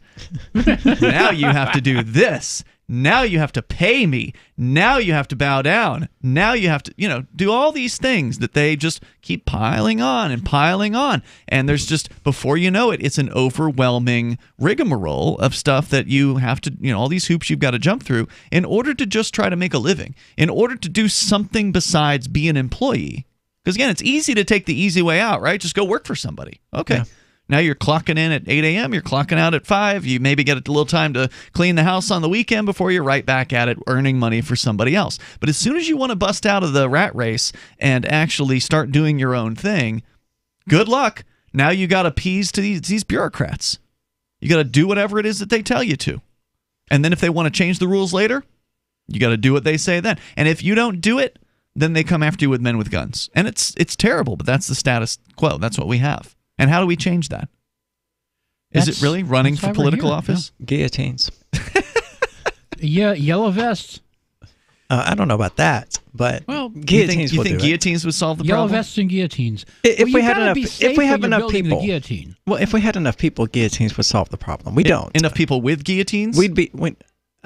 Enough people behind the people with guillotines, I suppose, because we don't really need that many guillotines. What would the idea be? That you would have to take town council, like the Westford Town Council, and line them up and chop off their heads? Well, I mean, that's what's happened in the past. The only thing is now look where is that we are now. Yeah, we're just where so did it used. Get us? It escalated so slowly. In the U.S., we used to tar and feather people like that and run them out of town on a rail. Well, see, that's where the state learned its lesson. That's why it ramped this up slowly, going back all the way to World War I, going even further back to the dawn of the United States. They just slowly escalated, slowly pushed the boot more and more onto our necks until we were like, okay, well, this is normal. I mean, let's not forget the Boston Tea Party was over like a 3% tax. Yes, I know. That's true. You can't buy tar and feathers anymore. Why not? And now we're being taxed in the rate of 40, 50, 80%. And we're just like, okay, well, this is normal. Yeah. So you think that can all be reversed with a guillotine? In theory, yeah. I don't think that we'll be able to get the people to stand behind the guillotine because they've become so accustomed to the bit on their necks that they think it's normal. We can talk more about it coming up in moments. If you want to weigh in, you're welcome to join us. Our toll-free number is 855-450-FREE. That's 855-450-3733. Aria's got a guillotine. I want to know who's first. Who do you target first? We'll come back and talk about it. Let's try the tar and feather first. In moments. This is Free Talk Live. It's the live Christmas Day edition. I don't want to torture. You want to know the 37 items you must have to survive a crisis? Then I've got some good news for you. Former CIA officer and New York Times best-selling author Jason Hansen is now giving listeners a free copy of his book, The Escape Bag Blueprint, 37 Items You Must Have to Survive a Crisis. You can claim your copy at freeescapebook.com. Don't delay. Jason reveals the guns, knives, flashlights, and water filters that could save your life in an economic collapse or grid-down event. Get your free book today, freeescapebook.com. freeescapebook.com. There are basically two types of advertising, direct response and branding. Radio's great for direct response with its low cost to listener ratio, but audio can't be beat for branding, which is a longer-term endeavor. You want to be the first thing that someone thinks of when they think about your product or service. If you have a local business that you want kept top of mind in your community, call the station. If you need national reach, Free Talk Live's got around 200 radio stations, millions of monthly listening sessions, can suit all budgets, and if we don't think we're right for you, we'll tell you. Email me, mark@freetalklive.com. Hello, I'm Mike Lindell, the inventor of MyPillow, and like all of you out there, I had problems sleeping. Pillows would go flat, I would flip-flop all night long, I would wake up with a sore neck, maybe a headache, or feel like I needed a nap even though I slept 8 hours. When I invented MyPillow, I wanted it to where you could move the patented fill to give you the exact support you need as an individual, regardless of sleep position. MyPillow will get you into that deep sleep faster, and you will stay there longer. It's not about how much time we spend in bed, it's about how much of that quality sleep we get. I do all of my own manufacturing right here in the United States. I have a 10-year warranty. You can wash and dry MyPillow, and I give you a 60-day money-back guarantee, so you have nothing to lose. And here's Mike's best offer ever. MyPillow is now offering 50% off their 4-pack special plus free shipping. Go to MyPillow.com or call 800-951-5617 and use promo code FTL. That's 50% off plus free shipping. Don't delay. Order now.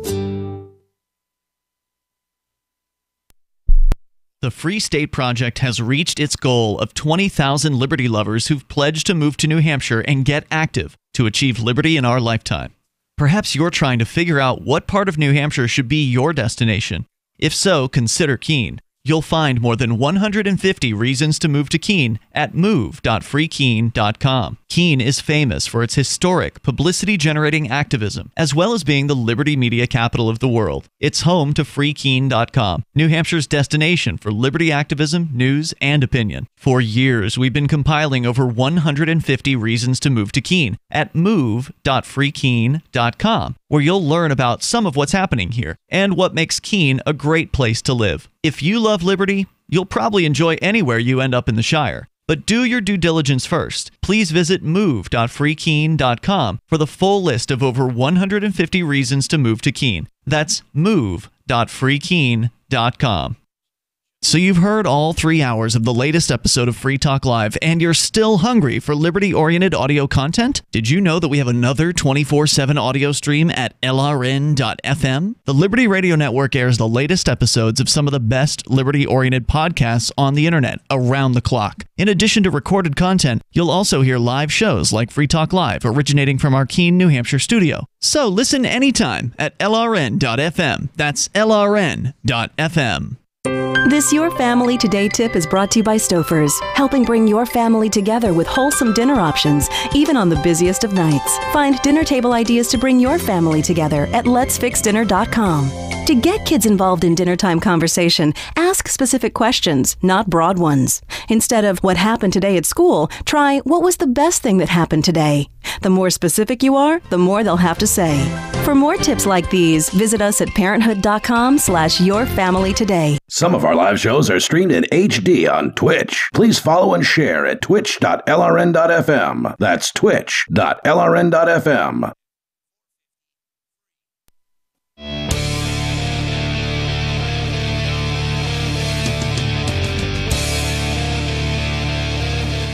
It is Free Talk Live. Dial in toll-free here and take control of the airwaves. Our number is 855-450-FREE. That's 855-450-3733. Tonight, in the studio with you, it's Ian. Michael. And Aria. Live Christmas Day edition. Sorry, I'm so not used to doing that. That's all right. It's important, they say, for the hosts to identify who they are. I mean, we don't do it every break, but we do it at least a few, if not several times per show. 2 or 3 times an hour, because, sometimes it's hard to tell people apart on the radio. It can be for folks, so it's important for us to do that, and you'll get used to it. So the toll-free number again, 855-450-FREE. We've also got the Discord on-air call-in line rooms. Just go to discord.lrn.fm, where there actually are people talking in our chat room. So Discord is a chat server. It is there 24 hours a day, 7 days a week, different chat rooms, everything from a discussion of what's happening on the air to let's see, cryptocurrency, gaming. There's a special area for Free Talk Live amplifiers and other supporters. Go to discord.lrn.fm. We can talk about Aria's Guillotine solution coming up here in a moment, but Sarah is on the line with us. Hello, Sarah. Merry Christmas. Yeah, Merry Christmas. Ian, I wanted to ask you why you are so, very, very cynical every time I talk about the galactose, a sugar molecule, and then you attack the network company. And I want to ask you why. Why is that? Hold on. What sugar molecule? What are we referring to here? Explain it to me like I've never heard it before, because I haven't. Yeah, you've never talked to Sarah before. I have not. This is your first time ever talking to Sarah. Sarah, you're on with Aria DeMezzo. Go ahead, Sarah. Or go ahead with the question again. What is she talking about? Yes, I talked to him about that. I'm taking this product. It's actually the sugars from the vine-ripened fruit and vegetables, and it's called a galactose sugar molecule, and it's one of the 8 essential saccharides. And we have all of these autoimmune diseases. Jackie told me she has arthritis. Sarah is not a doctor. Where Does not consider medical advice. Cells, Sorry, go ahead, Sarah. I was just throwing a disclaimer in there. Go ahead. I never said that. You know what? I never say that you're saying that I'm trying to make up all this stuff. But you know what? I'm just saying that. I'm not saying you're making anything up. I don't know anything about galactose. I don't know anything about it. I talked to you about this a lot, but you attacked the company. It's like a network company. Yes, I don't know anything about the company. Okay, but I haven't, and you're explaining this to me, not Ian. So I don't even know what company it is. What's the name of the company? Well, that's what I'm talking about, Ian. You know what? You always get mad at me because you think I'm going to advertise. I never announced what name of the company was. I never announced the website at all, okay? Okay, and then you attack it like it's a big scam. I'm not here I to didn't market say. anything. Look, I don't even remember when this conversation was. I do remember generally that we had a conversation about network marketing in general, and we can have that conversation. I'm fine with it. I know a lot about network marketing. I've been involved with network marketing before. That's how I can speak to that particular topic.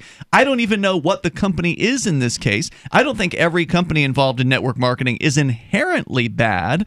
But there are a lot of questionable business practices in that particular industry, and a lot of them are just straight up money-moving scams. So Aria asked you a question. But before that, I would like to ask another. Why are you taking it, even if Ian did just go out on a 15-minute tirade attacking this company, why would you take it so personally? Well, the thing about it is that I'm taking it personally because, like he said, he does not know. I never announced the name of the company. I never announced the website. I just talk about what the galactose molecule and how it works, and he jumps on and attacks all network marketing. That's what I'm bewildered to be. What sort of marketing are we talking here? Do you know what network marketing is? Networking. Okay, so have you ever heard of Amway? No. Okay. Yes, I have. How old are you? Old enough to not answer that. You never ask a woman her age. That's true. Sometimes I do anyway. But network marketing, it's a company. It's a type of distribution where instead of using traditional advertising or stores to sell a product, they use individuals. And they usually call their individuals that work for them associates or whatever term. Right, They got some sort of like a Ponzi scheme. No, well, multi-level marketing is probably a better. I'm not going to say term that's usually used. Right. Yeah, that's another term for it. It's where they'll pitch you on a plan, right? So this galactose molecule, there's some sort of company that's manufacturing a product with this molecule in it or whatever, and they're telling Sarah all about how great it is. Are you one of these people, Sarah? Well, the thing is, my friend, she has been. Yes or no? Are you one of these people advertising for the sugar company? I tried, but they throw away my CD, so I stopped trying. I stopped. They threw away your what? Talking to people about it. But they threw away your what? My CD. I gave one to my sister, and then she threw it in the garbage. Your CD, like a compact disc CD? Was this a prospecting tool, like a prospecting CD, where you're supposed to give it to somebody that you want to bring on? They're supposed to listen to it? Right. Okay. Well, my mom listened to it, and then she gave it to my sister. She has diabetes, and then she threw it in the garbage. Yeah. So So that's gonna happen a lot with network marketing because people know the scams that they've been involved with in the past. Because a lot of these network marketing companies. Let me continue my description of what this is for you, Aria. So somebody comes to you and they say, there's this great product. It's got the galactose molecule in it. It's helped me. I feel better now. I've been taking this product. It's a great product. I'd love to have you get on the product. And, it might be a good product. I honestly don't know. We don't know what we're talking about here, so let's just leave that aside. We'll leave aside the question of whether or not this, whatever it is, from whatever company it is she's saying, because she hasn't mentioned who the company is. We'll just go ahead and leave aside whether or not it's a good product. Okay, fine. So then they also say, and if you like this product, you'll also love the opportunity.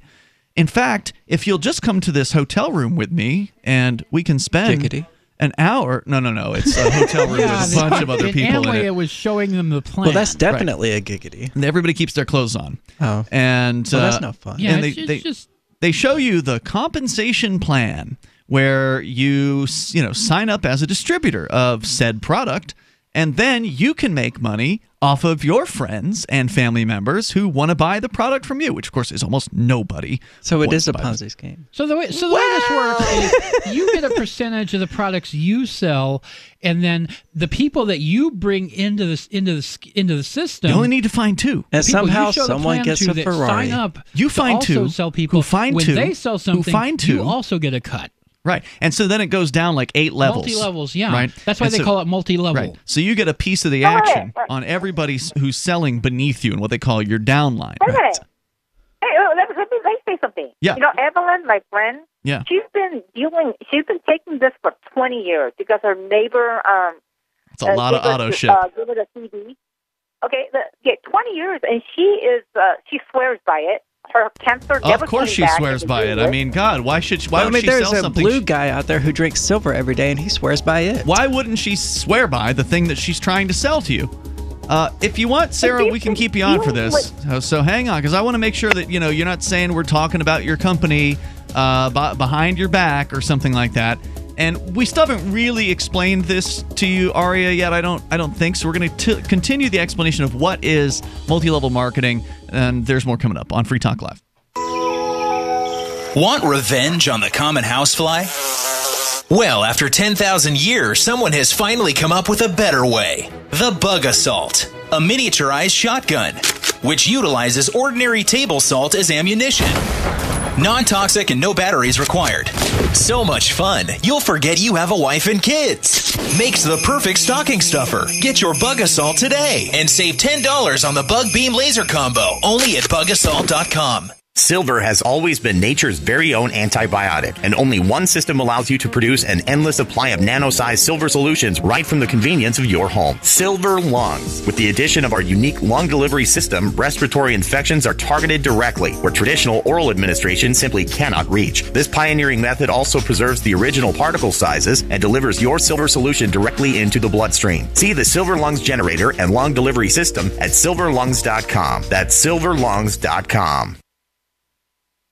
This is Michael Dean from the Freedom Fiends. I've run websites since 1996 and have used over a dozen web hosts in that time. AgristHosting.com is the only one that hasn't broken my heart. Agrist Hosting's uptime and service is stellar, and their DDoS mitigation is the best I've seen. That's important because if you tell the truth in this world, you'll ruffle feathers. And some people will try dirty tricks to silence your voice. No matter what the haters hit us with, Agrist Hosting keeps our websites online.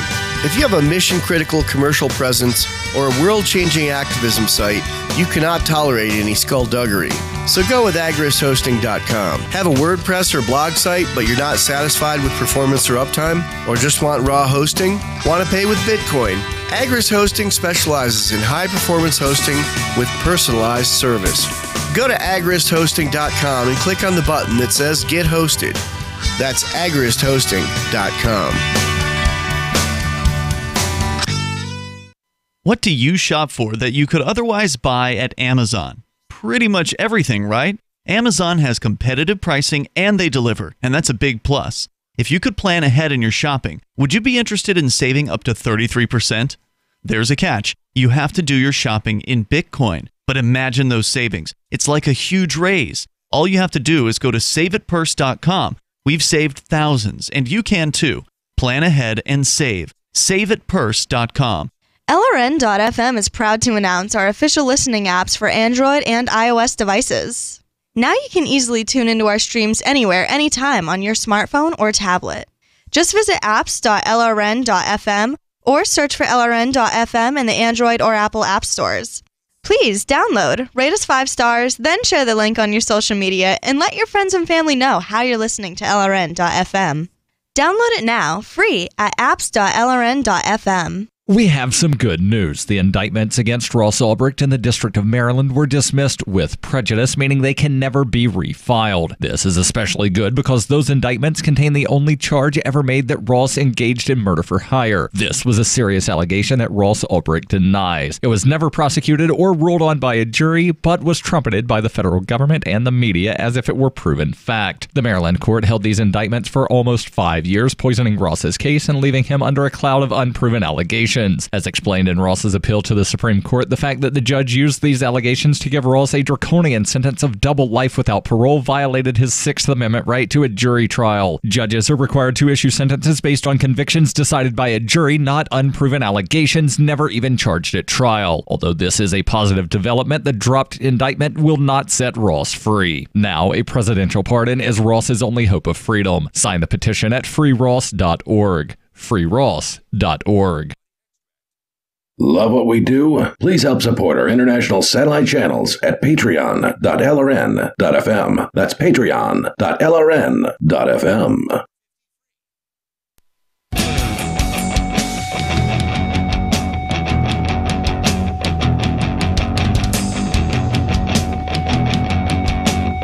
This is Free Talk Live, and you can dial in toll-free to take control of the airwaves here. Our number is 855-450-FREE. That's 855-450-3733. We've also got the Discord on-air call-in line rooms. They're open and available to you over at discord.lrn.fm.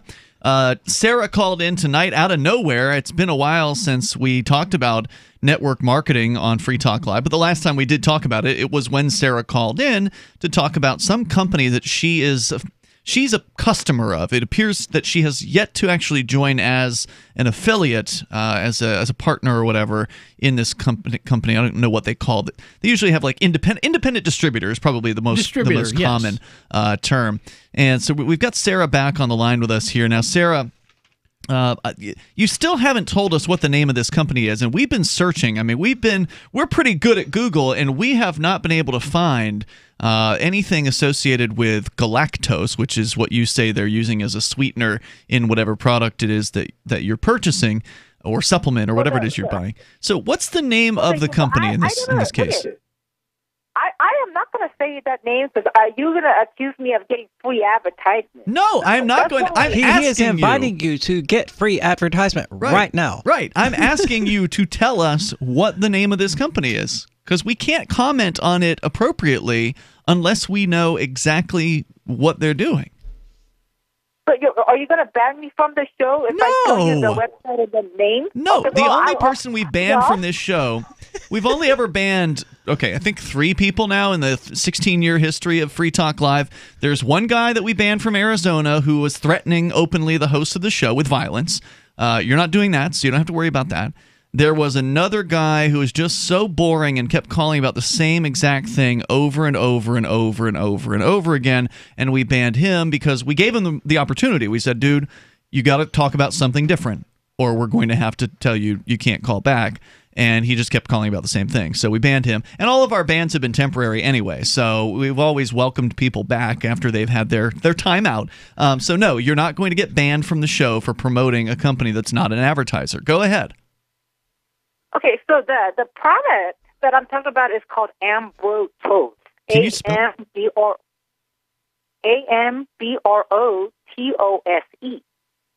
And I take 2 a day, one in the morning. Okay, and the website, the company website is Manatech. MANATECH.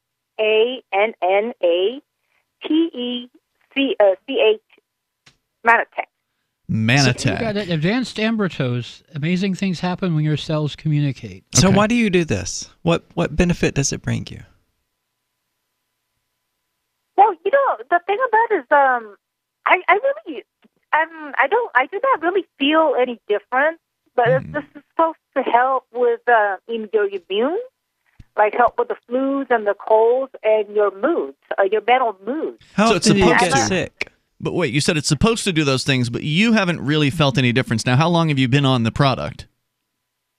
I've been taking it for 2 years, and I do feel better. I do feel like. Are you sure? Because like I just mood- asked you what it did for you, and you said nothing. Well, I mean, it's very subtle. I've been taking it for 2 years, and I do feel like I'm in a better mood, and it did help my immunity. But it's a very gradual. I mean, the very placebo subtle effect thing. is likely to be more effective than that. Well, the thing about it is that I believe in it. And I mean, exactly. My friend, she's been taking it for 2 years, 20 years, and then she it's very, very odd and peculiar. Like you said, network marketing. This is a very honest Christian company, and I. What do you mean about your friend being odd and peculiar? I'm talking about this. This company is very peculiar. Okay. That it's a Christian company, and then she. Yeah, because Christians never tried to scam anyone. Nope. Well, the thing is that Evelyn, she has very good results with this company, and Such so have as? I. What kind of results? I mean, like fat paychecks or like actual results from the product? Well, the result of the product, and I think she gets maybe a free bottle every 3 or 4 months because there's 2 people that are buying, me and another person that buys from her. What sort of effects does this have for her? More money. What sort of effects? You said she gets effects from the product. So what sort of effects are we talking about here? Well, she had uterine cancer 25 years ago, and it never came back. She's been on the product for how long? 20 years. And she had the cancer 25 years ago? I think so. She had the cancer before. I mean, that seems like something you would want to know for sure before you called a radio show to discuss the product. Well, I think she had a cancer before, and then You think she had cancer before? Maybe she didn't. Maybe she just had a cyst. She had cancer before. She had uterine cancer. She had surgery. Okay. She had cancer, and so her cancer never came back. And she. I'm not a cancer expert, so I don't know what the remission rates are. Just on its own, you mean? Yeah. Just without treatment? But I mean, I guess what I'm Sarah's getting at excited. here is what she's excited. And that's great. She's found something that she believes could help her. She's not really sure it is, but she thinks that it is. And that's it. Like you said, the placebo effect is a very strong thing. This could just be straight up placebo effect, Sarah. Could you acknowledge that you may be experiencing what's called the placebo effect? Well, it could be, but I do. But I said I believe in the science of it. Well, that's what I was ultimately getting at, was the science of it. I would like to know what the standard remission rates for cancer, the standard recurrent rates for cancer are versus... I would like to... You know what? I would like to explain the science, but the in and Daryl, you just keep putting in and cut me off. Daryl's not here. You're so afraid I'm going to announce the website and the name. You're so afraid that we invited you to, and you gave it to us a moment ago. We asked you. I wanted to know the name of the company so I could start doing some research on it and find out. For instance, I just looked it up over at Behind MLM, which is, in my opinion, the go-to website for anybody that is being pitched on a multi-level marketing or network marketing so-called opportunity. Go and type it in, whatever the company is, into behindmlm.com. And these guys do the most detailed analysis of every company. Like, they've even got the bizarre off-brand cryptocurrency MLM scams out there too. Like, they list them all. And the Manatech here, they don't have any just blatant critiques of Manatech, at least not that I'm seeing here so far. They looked at the compensation plan. They say that it's been improved. It's long, but it's less complex than it was in the past.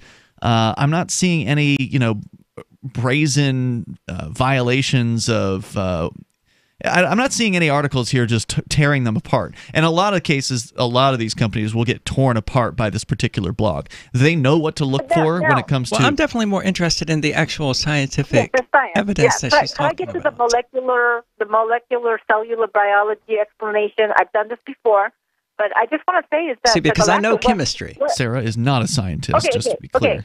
Okay. very, very simple. Okay. They had a discovery. See, you've already lost me because I did major in physics, which involved a great deal of chemistry, and I can tell you for certain that nothing dealing with human body chemistry is simple. Okay, listen. Okay.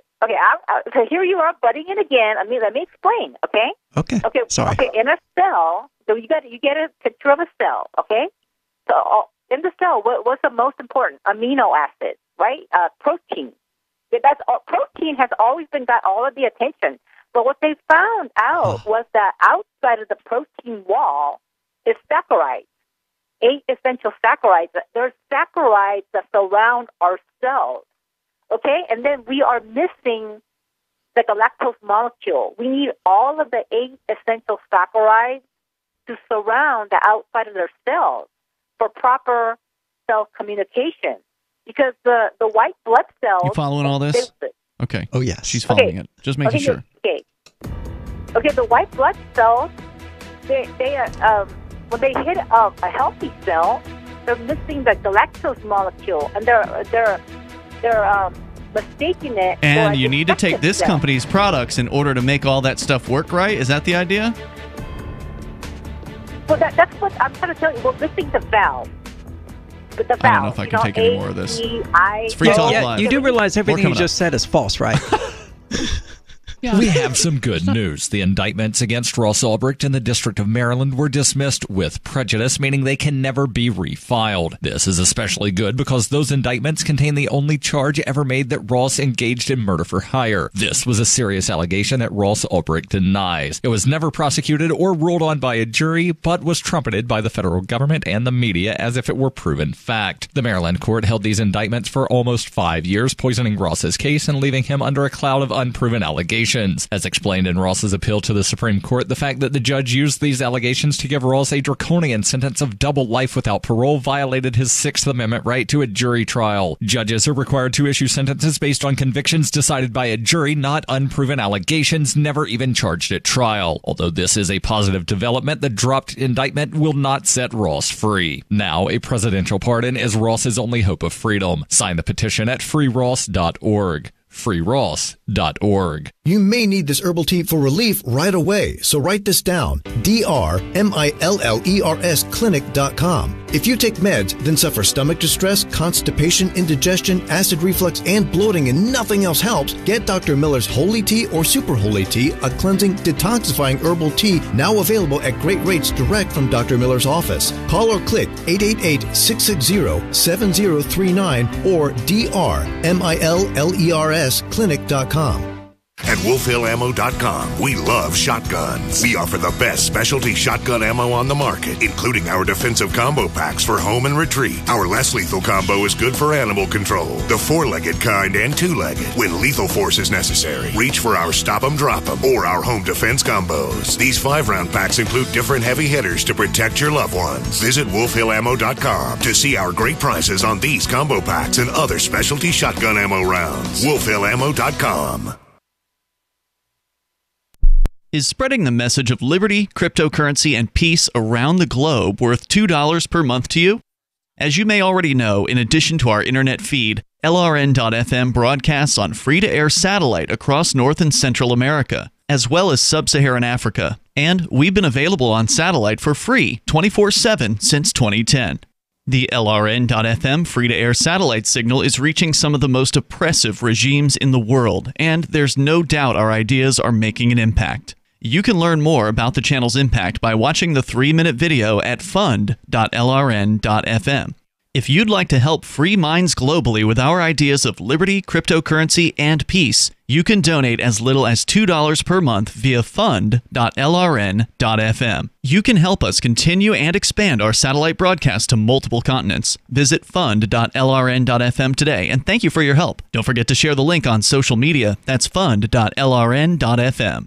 There are lots of ways to listen to Free Talk Live. Our podcast has been around since podcasts began, and now the FTL feed is loaded with content besides our full show archives. Did you know that we make it easy for you to customize your podcast subscriptions? We have different feeds, one that includes only our full shows, one with just the Daily Digest, and one with just the Edgington Post. You decide what you listen to. It's quick and easy to customize your feeds at feeds.freetalklive.com. That's feeds.freetalklive.com. Looking for a great real estate investment? Consider New Hampshire, which is ground zero for the Liberty Movement. Your first call should be to Mark Worden from Porcupine Real Estate. He's more than just a real estate agent. He's your New Hampshire concierge. Where are the best places to live? Do you want farm, city, the burbs, or forest? Do you want a duplex or multifamily building so that renters pay your mortgage? There are homes in all price ranges in New Hampshire, and Mark can help with financing too. Invest in Liberty and property. Mark Worden can help. PorcupineRealEstate.com. Now you can follow LRN.FM on the decentralized Mastodon social media platform at toot.lrn.fm, toot.lrn.fm.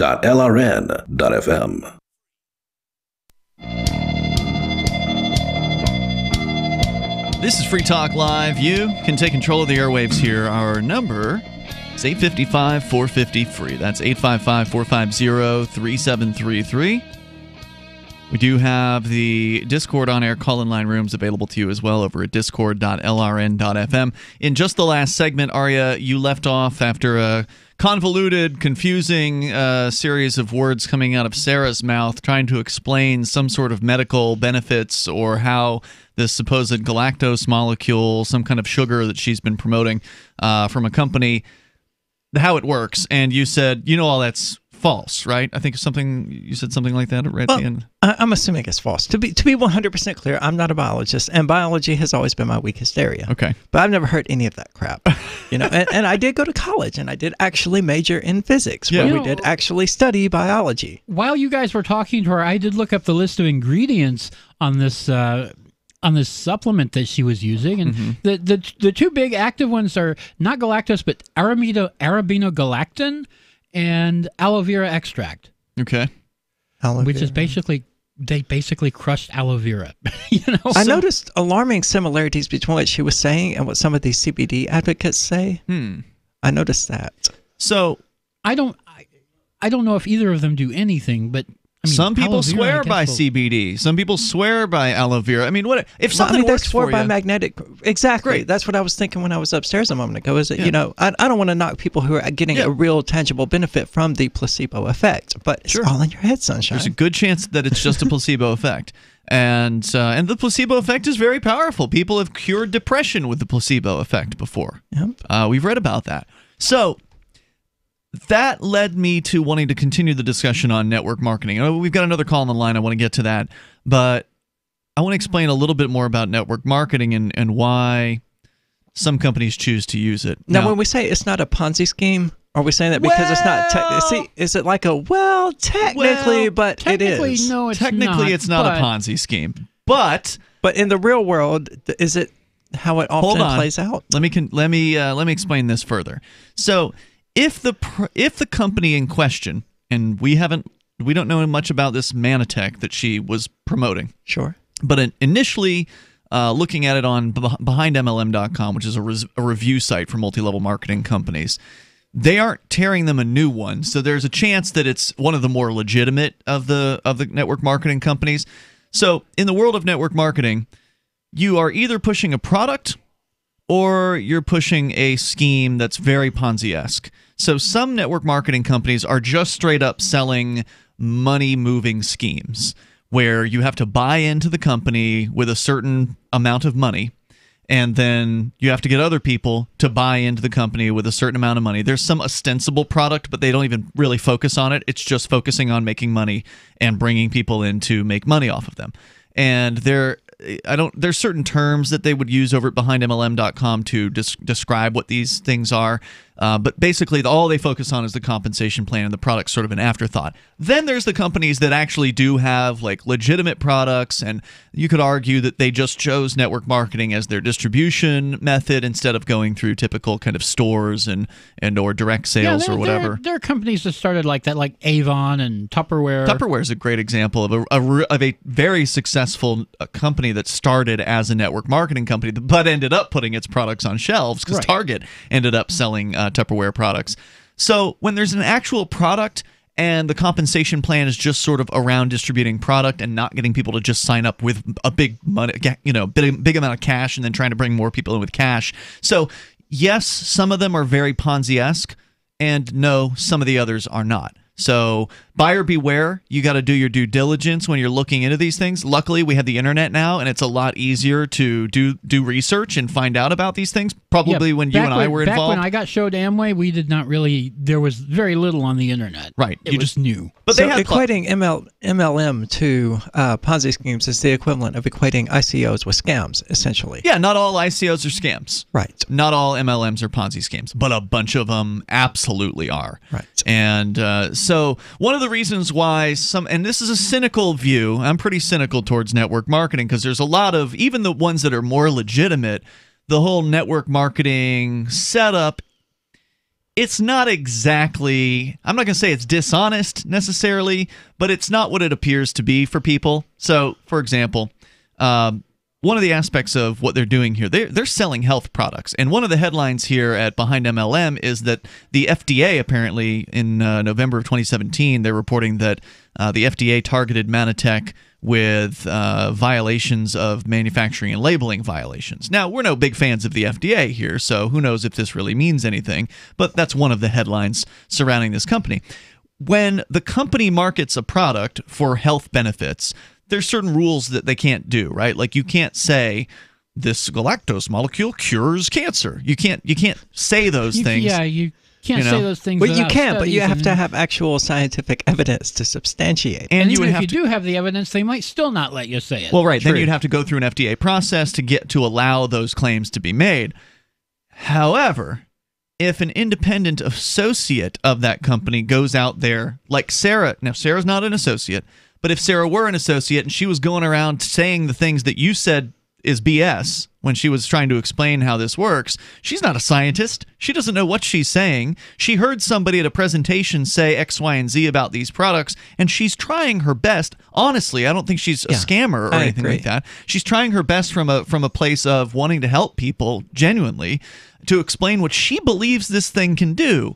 She's completely wrong according to what your knowledge of, the body and biology and all that is.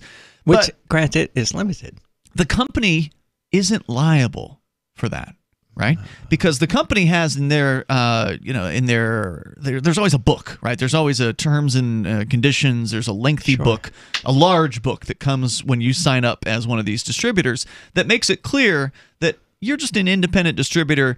You aren't actually representing the company. The things that you say, you're not supposed to make health claims. So if you do make health claims while you're out repping this particular company's product, you're violating their terms of service, and they could break up with you if they find out that you're doing that. But ultimately, the only way they're going to find out that you're misrepresenting their product or making false health claims about it that you might believe to be true is if it comes to light in some sort of prosecution. If somebody actually, from the government goes after their independent distributor, and then the company can say, whoa, we told Sarah that she wasn't allowed to say those things. It's right here in our guidebook. You can't say those things about our products. Sarah, you bad girl, we're breaking up with you. You can't be our distributor anymore. So the company's protected from any kind of liability. They cannot make a product claim in their marketing. But if their independent distributors go out there and do it, they can kind of just say, well, we didn't know. Yeah, and they might not even get caught.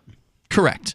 So to some extent, this distributing method works for them because they can get, now again, I'm being cynical here, suggesting that maybe the company knows that its people are going to go out making crazy claims about their products, that they can just simply say, well, we just disavow that. We told them they weren't supposed to do that. It's against our rules. So they get all these people going out there making false claims about these products that they truly believe in, and that leads other people to try the product and get on board, and the company makes buku bucks.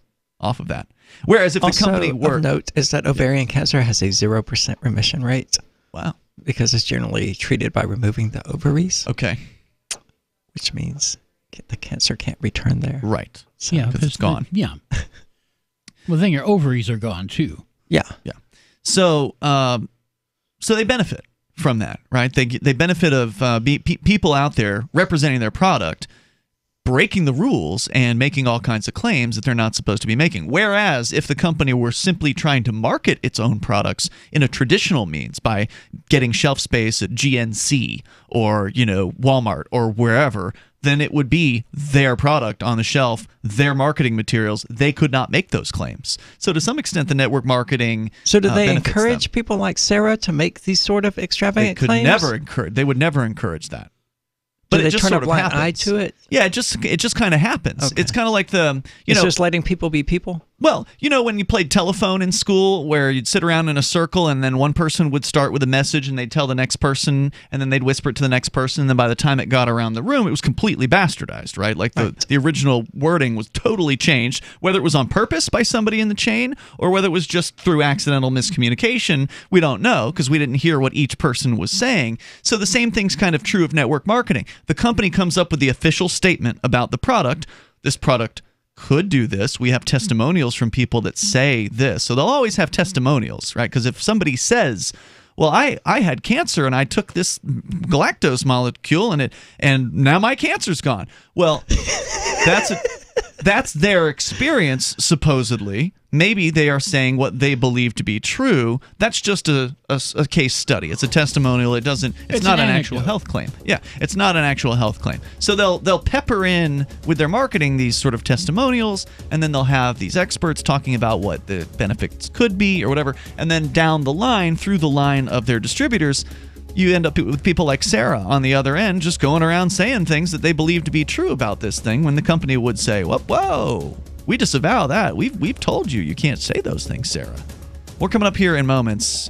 What's your experience with network marketing? Marijuana has unleashed a green gold rush across our nation. It's creating $10.8 billion in new wealth a year. And every day, it's transforming more and more Americans into millionaires. In an historic event, former Speaker of the House John Boehner reveals how you could become one of them. Join him online for the American Cannabis Summit. Attendance is 100% free, but space is limited. Join online at www.acs2018.com. This event is the first of its kind ever. John Boehner and an esteemed panel will reveal which cannabis stocks are primed to deliver life-changing windfalls in the weeks and months ahead. Plus, they will show you how to become a cannabis angel investor, backing the hottest startups before they potentially become worth billions of dollars. Join American Cannabis Summit online at acs2018.com. Attendance is free. That's acs2018.com.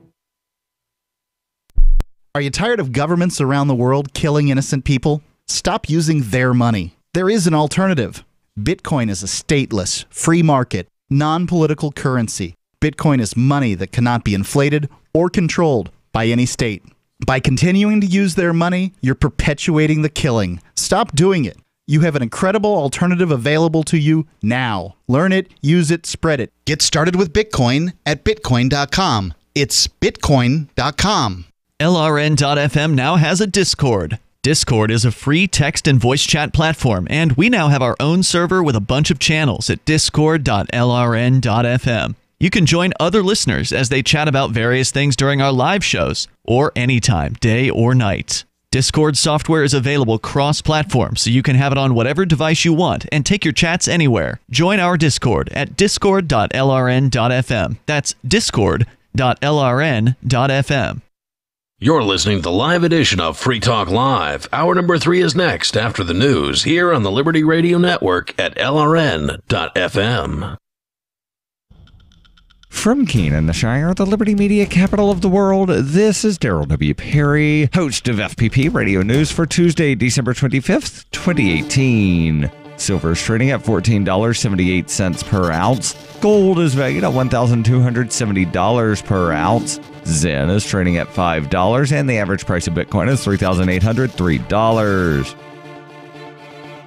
Antiwar.com reports with just a week left before his new departure date, Defense Secretary James Mattis has signed the official order to withdraw U.S. troops from Syria. Mattis had opposed the withdrawal, and it is seen as a major reason for his resignation. The withdrawal will see some 2,000 U.S. troops removed from Syria, a plan announced last week. It is believed that Turkey will be replacing the U.S. in that part of the eastern Syria, though this will involve Turkey fighting the Kurdish YPG. Mattis followed the initial announcement of the withdrawal with an announced plan to resign by the end of February. With reports of him criticizing Trump, he was subsequently ordered to leave at year's end. Trump had issued a further series of statements since then criticizing Mattis, saying Mattis did not see a problem with the U.S. subsidizing the militaries of rich countries or allowing them to take total advantage of the U.S. and our taxpayers on trade.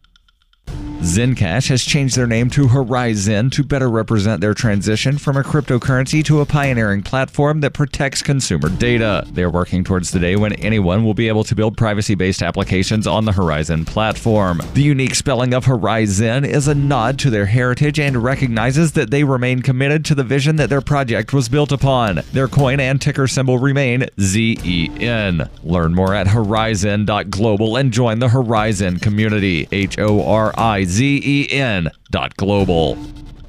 UPI reports thousands of pounds of cannabis products were recalled last week in California, nearly a month after a lab was caught falsifying pesticide test reports, threatening what some had thought would become the nation's most promising state for cannabis businesses. But the recall last week by the state's Bureau of Cannabis Control for 29 businesses that had products tested at Sacramento-based Sequoia Analytics Labs proved to be another stumble out of the gate for California cannabis. Under California law, all consumable cannabis products for sale must be tested and analyzed for 66 known pesticides. KTVU reported agents found Sequoia's lab director, Mark Foster, had been faking reports since July about testing for 22 of the pesticides and was fired. The Bureau said in a letter to businesses announcing the recall covering 848 batches tested by Sequoia, any cannabis goods from these batches returned by consumers to the retailer must be destroyed.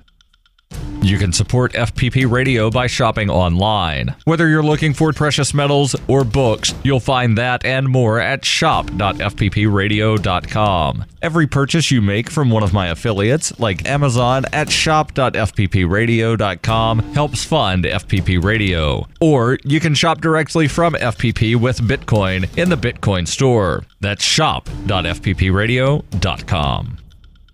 Reuters reports a U.S. court on Monday ordered North Korea to pay $501 million in damages for the torture and death of U.S. college student Otto Warmbier, who died in 2017 shortly after being released from a North Korean prison. Warmbier's parents sued North Korea in April over their son's death. The 22-year-old student died days after he was returned to the United States in a coma, and an Ohio coroner said the cause of death was lack of oxygen and blood to the brain. Judge Beryl Howell of the U.S. District Court for the District of Columbia said in her ruling, North Korea is liable for the torture, hostage-taking, and extrajudicial killing of Otto Warmbier and to the injuries of his mother and father, Fred and Cindy Warmbier. The North Korean government had blamed botulism and ingestion of sleeping pills for Warmbier's death and dismissed the claims of torture. Fred and Cindy Warmbier said in a statement they had promised their son justice. The Warmbier said, "We are thankful that the United States has a fair and open judicial system so that the world can see that the Kim regime is legally and morally responsible for Otto's death," adding, "We put ourselves and our family through this ordeal of a lawsuit and a public trial because we promised Otto that he will never rest until we have justice for him." Howell's ruling was a default judgment, a type of decision entered against a party that does not appear in court. Default judgments against foreign defendants are often difficult to collect. U.S. courts can compensate default judgment holders by ordering the seizure of funds or other assets located within the country, but that is unlikely in this case because sanctions prohibit North Korea from accessing U.S. financial systems. The ruling comes at a sensitive time in U.S.-North Korean diplomatic relations as the two countries negotiate the dismantling of Pyongyang's nuclear weapons program.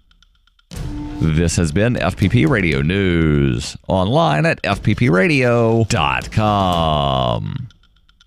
Zoo visitors watch the mating rituals of the ice cream shop staff, and a serious coworker puts on headphones to focus on his sandwich. Happiness is perpetually fleeting, so try to savor the next few minutes before it disappears once again. This is The Onion Week in Review. FBI officials announced they just can't bring themselves to bust a man who recently downloaded every season of the 1990s television show Picket Fences from a BitTorrent website. While stressing that pirating copyrighted material is strictly illegal, federal authorities expressed their sympathy for the man and claimed that perhaps the story of Sheriff Jimmy Brock and the strange events in a small Wisconsin town is all he has left to cling to. We have more than enough evidence to bust him for piracy, but if the poor guy really wants to watch all 4 seasons of a 20-year-old CBS drama that nobody remembers, then he's clearly going through a pretty big rough patch right now. Frankly, we don't need to make it any worse. For statistical purposes, we have seized all private data from your personal computer, and we are disgusted with your recent internet search history. You sick f***. For more, keep checking theonion.com.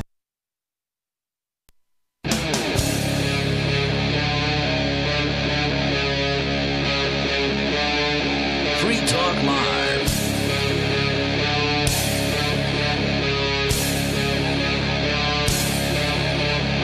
It's Free Talk Live. You can dial in toll free. Take control of the airwaves here. Our number is 855-450-FREE. That's 855-450-3733.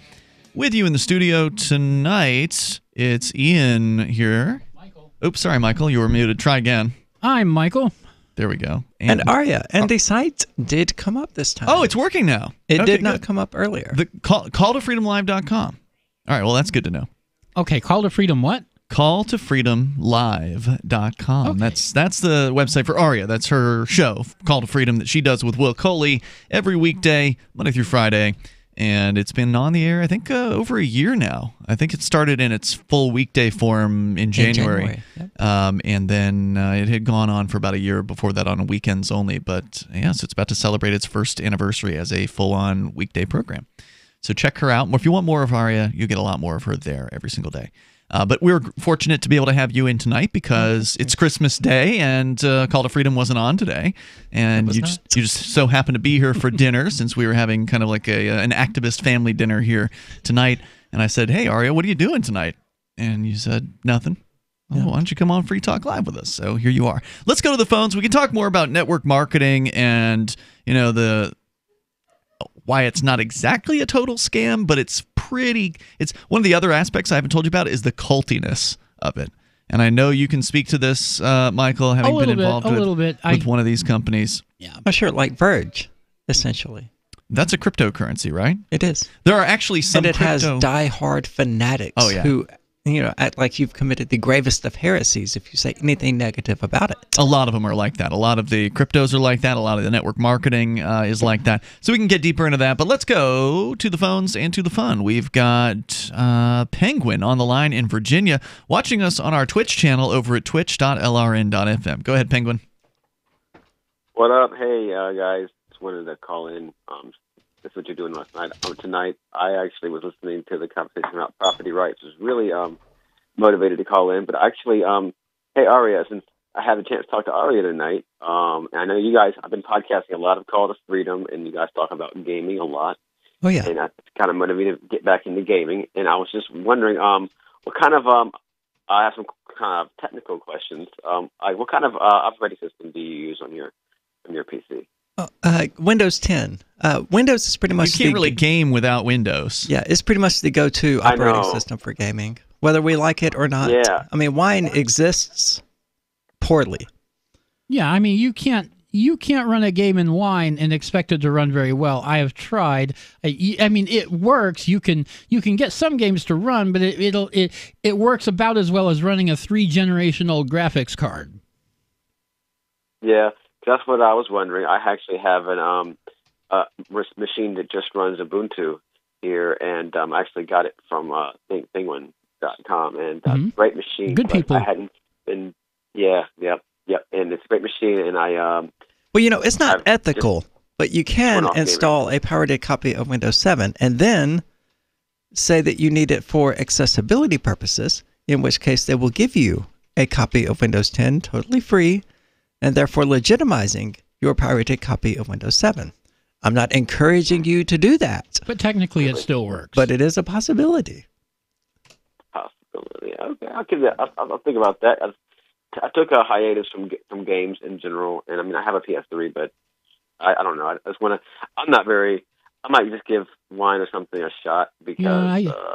I'm not really picky on what games. I'll play a few years back games, no problem. Well, I mean, if you want to run something like Super Meat Boy or Binding of Isaac or some kind of indie game that's not really demanding on the hardware, Wine will work just fine. But if you want to run like Arkham City or Arkham Knight or Overwatch, Fallout 4 or something like that, Wine won't cut. Oh no, I can't play. Yeah, no, I can't play fast-paced like shooter-type games. I was thinking more of a SimCity type of game. So yeah, things like that you won't have too much trouble, but with Wine. Now, Wine is the Windows emulator for Linux. Well, is that right? It is not. Wine is not an Windows emulator. Oh, really? That's what the NE stands for. Right. Okay. Yeah, not an emulator, but it totally I can run a Windows program. I tell you what, Minesweeper runs real well. I hear Notepad does as well. Yeah, I've got Minesweeper. All this other stuff. It runs pretty good. I love Linux, and I love the philosophy behind it, but people just don't make games designed for it. I think Blizzard does on occasion. There are a few Steam games that run on Linux now. Like there's one of the engines, like the Half-Life engine, I think. Is there a Steam for Linux? Yes, there is a Steam for Linux. I have it installed. I just found that out. Well, Valve used to take Bitcoin. Yeah, so. They used to. I just downloaded it. Awesome. Well, that would be where to start, right? Because I was waiting. I mean, if you've got Steam, then it's going to list all the games that'll work for Linux, won't it? If you put Steam on your Linux system, then you can start from there because it'll show you what games will run on Linux. Yeah, that's why they've got to have Doom for Linux by now, right? Doom, 25-year-old. They've got Doom on everything. Okay. I'll let you know. Steam account, Steam News. By the way, I for anybody out there who's a Doom fan, which I definitely grew up with Doom, probably one of the most important formative games in my day. Doom, which originally came out in 1993, so 25 years ago, is going to celebrate his 25th anniversary by the creator of Doom. His name's John Carmack, one of the creators. He's made a whole new levels pack. I said suck it down. I was down referencing Doom? the Daikatana ads. Oh, okay. I'm sorry. But that was Romero and same person, John Romero. Yeah. So he came up with a new map pack, a whole new episode of Doom. So it'll continue, not Doom 2, but it's an episode for Doom 1, the original Doom that came out back in the 90s. He's made an episode, basically an episode 4. So the original game had 3 9-episode episodes. So this will be a whole other 9-episode, a full-on episode of Doom. Which that's is what amazing. you were referring to on Liberdon, right? I think I did post about that on Liberdon. Yeah. So for people who are big fans of that, you ought to keep your eyes out because he's going to be releasing those in February. And I was also sort of commenting offline or online or whatever about the times that we're in. Now you can watch the creator of this game play his own game because of Twitch. So the dude's got a Twitch channel. And so this dude that created one of the most seminal, the most important games of all time, arguably, is now able to play the game that he's going to be releasing in February on his channel to tease people about, what it's going to look like and show you some of the secrets and show you what that's like. It's just so cool that we're in a time where you can do that now. No one could ever do that before. You could never actually watch the creator of a game play his own game unless you were there in the room with him. But now you can. So it's pretty neat times. Penguin, anything else you want to share tonight? Yeah, I do want to talk about property that you were talking about earlier. Okay. I just wanted to. So I wanted to echo. I was on hold during the whole Sarah call and everything. I downloaded Steam and doing all this stuff. But I originally wanted to talk about property and how, to echo what Mark in Arizona said and what Aria said about the fact that we don't own. What is the nature of property? That you don't. It's not the ownership of land or whatever else.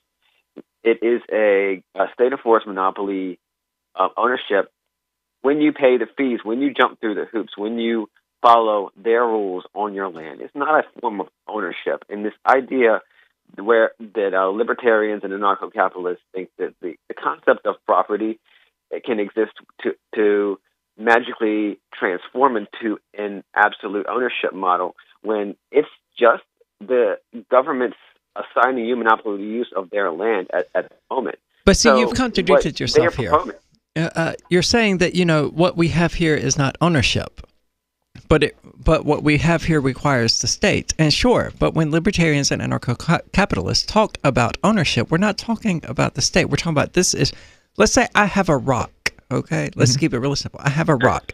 You cannot take that rock from me without using force or coercion. That's what makes it my rock. Okay. You possess that rock, correct? I'm sorry? Yeah, you possess that rock. That's correct. Correct. Where are we going from here? But yeah, but so you have that's the the rock. origin of private property rights. Is where I was going. Property rights is from the Lockean perspective is where you mix your labor with the land. If it's well, that's land-style property rights. She's talking about possession of a rock. Well, the possession. She didn't. I mean, the labor she mixed with that was the picking it up. Touche. So hold on here, Penguin. More coming up in moments. The toll-free number here is 855-450-FREE. You're willing to defend the rock. It's yours. There's more coming up. Free Talk Live. What is it costing you in vet bills for that convenience of just pulling open a bag of formulated, extruded, processed cereal bits that cost a ton of money anyways? How do you feed your dog to derive not only energy, but a good coat, bright eyes, and a great attitude? Come to Dinovite for help. DINOVITE.com. I found his raw meat diet on Dinovite.com with just the raw meat and the eggs and the Dinovite and the Super Omega on top of it. Try Super Omega Fish Oil. Buy 2, get 1 free. Ground beef, white rice, eggs, including the shells, and the Dinovite supplement, and then the Lico Chops. Try Lico Chops. Buy 2, get 1 free. It just balances out his body and his mind and his spirit. Adding Dinovite to their diet has every single dog in my kennel looking better than they have ever looked. Their skin is so much better now that they're on the raw diet. I don't even give them the kibble anymore. DINOVITE.com. From the second letter of Captain Mark. Any pirate knows that commerce is communication. Markets condense oceans of information into a single price. Innovations in communication are circumventing the scrutiny of the crown. This signals a change in the coin of the realm. The crown uses digital currency to surveil, censor, seize, and destroy wealth at will, so pirate currency must protect us from this weaponized money. We need to move funds further, faster, cheaper, and without third-party observation, basing decisions on an accelerating flow of information. So pirates require nearly instantaneous transactions with no arbitrary limits on volume or artificial influence on fees. Most importantly, a pirate currency must preclude centralization. Otherwise, it will become another link in our chain to the crown. A superior currency will result in the obsolescence of the coin of the realm and the extinction of the crown itself. Trade above the grid. Join us at pirateswithoutborders.com. After this morning's police raid on Cosmopolitan magazine's male pleasure laboratory revealed that test subjects were forced to endure horrific abuses and inhumane living conditions, Onion reporters spoke to 23-year-old Daniel Chertok, one of the numerous men exploited for the monthly magazine's studies on erotic stimulation. It was awful. They drove us wild for days on end. Once they made me lather myself with gallons of sexy bath oils, and then read thousands of racy text messages until my eyesight began to blur.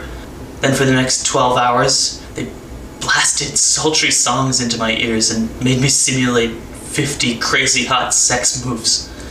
They said I couldn't rest until they found the bliss button on my randy regions. According to Chertok, test subjects were often subjected to hours of grueling experimentation at the hands of female scientists. Chertok added that many of his fellow subjects were not lucky enough to survive the excruciating treatment. This is the Onion News Network. The LRN.FM social media channels have been revamped. We've eliminated Facebook and focused on other platforms like Twitter and Mastodon, the decentralized alternative to Twitter. On our accounts, you'll find posts from multiple LRN.FM show hosts together in one place. Follow us on Twitter at twitter.lrn.fm, or better yet, move to the decentralized Mastodon social media platform at toot.lrn.fm, toot.lrn.fm.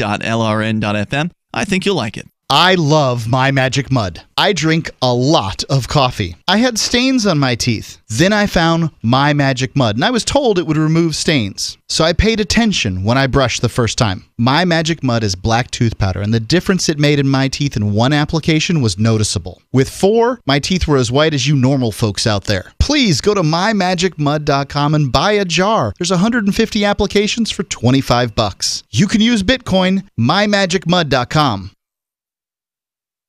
This is the Liberty Radio Network, broadcasting the latest liberty-oriented audio content 24 hours a day at LRN.FM.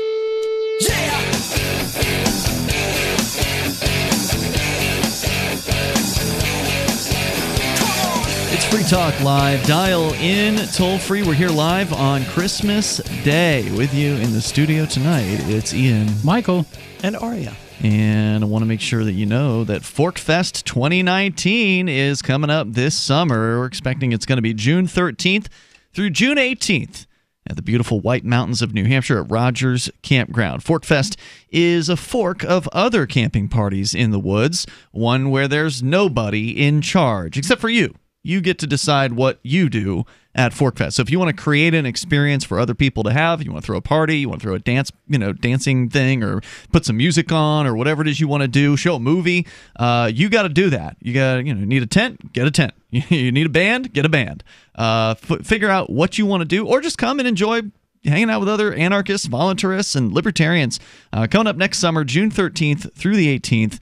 In the summertime here in beautiful New Hampshire at Rogers Campground. You can get your camper. I think the camp registration opens up after the winter, so I don't think you can actually register during the wintertime. Yeah, I don't think anyone's there till at least April. Yeah, so go ahead and you may be able to leave like a message with them, and they might get back to you after a week or two, but check it out over at Rogers Campground. They've got a website, rogerscampground.com. Forkfest.party, though, is the unofficial website for Forkfest, because nothing is official with Forkfest because nobody's in charge. There's no board of directors to screw things up.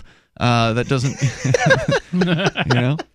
But people will hopefully be there. This year's Forkfest was bigger than the first Forkfest, and so this will be year number 3. 2019 will be the third year of Forkfest, so check it out. And again, the website, forkfest.party. There's an unofficial Forkfest chat room. There's an unofficial Forkfest forum, and those are two of the ways that you can connect with some of the other people who might be attending in 2019. Let's go back to Penguin. He's on the line with us in Virginia. Penguin, you're back on Free Talk Live. You were talking about property ownership? Yes. Okay. Yes. So, as I expressed to you before, I'm kind of agnostic. I haven't really found or settled on kind of an ideal concept. I have a very incomplete knowledge of different types of property arrangements, property norms, but property rights are not a given. Yeah, it was just not. Yeah, and I have not. I mean, I've not renounced property, but I do recognize that the property arrangement that we have now in the status paradigm really does not translate to a stateless system, because right now the state does maintain, the property rights of all people and defines the very characteristics of that. Like Mark Edge says, that ownership is really about control, which could just be, like you said, your willingness to defend it. But then, he's flawed it too when he says his allodial title argument, because it's like, okay, who recognizes that allodial title? Who grants that title? Is it magical? Well, so the king granted a allodial title, if I recall correctly. Yeah, back in the day. Let's discuss one aspect of this at a time. In the end, we're going to end up putting property claims onto some sort of blockchain, possibly Horizon or something like that, actually catalogs it permanently and records the prima facie claim. I have no idea how to pronounce that. I've never heard it pronounced. I've only seen it. Yeah, sure. Prima facie? I think so. Okay. And that's what it ultimately comes down to, and that's why I prefer looking at that's why I say, in fact, that anarchism or anarcho-capitalism or voluntarism, it's not going to happen here on Earth, and it's not going to happen for at least a few centuries until we're out colonizing the stars. Once we find a planet, and we can have X number of libertarians go there and say, hey, look at all of this unclaimed land, I'm going to claim this section of it, and this claim is legitimate because I'm the first person here, and there's nobody else here to dispute that claim. That's the prima facie claim. Okay. And it just has to sort of stand. What we have here on Earth is not that, because it's gone through generations of inheritance, some lawful, some not, some immoral, some moral. Some just straight up stealing. And lots and murdering. And lots of straight up theft and murdering, none of which would be applicable in the wider universe at large. Yeah, once I think that move to Mars, I think it's a very Earth-centric way of viewing the world to look at property rights in such a myopic sense. I think that it's so much larger than that, and it ultimately comes back to, I was here first, and there's nobody else here to dispute my claim, therefore I make this claim. Yeah, and it's not a matter of, injustice about all the injustice that occurred in the past, because obviously you can go back, far beyond written history to map out all injustices that have occurred in a given geographic area. But the idea that there's any legitimate point at which you could draw a line and say property claims that are currently considered valid on paper from this point forward will be considered valid.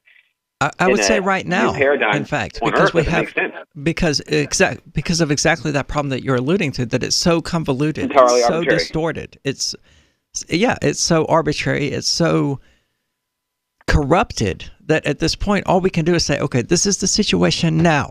Forget how it got to this point. This is the situation now. How do we move forward?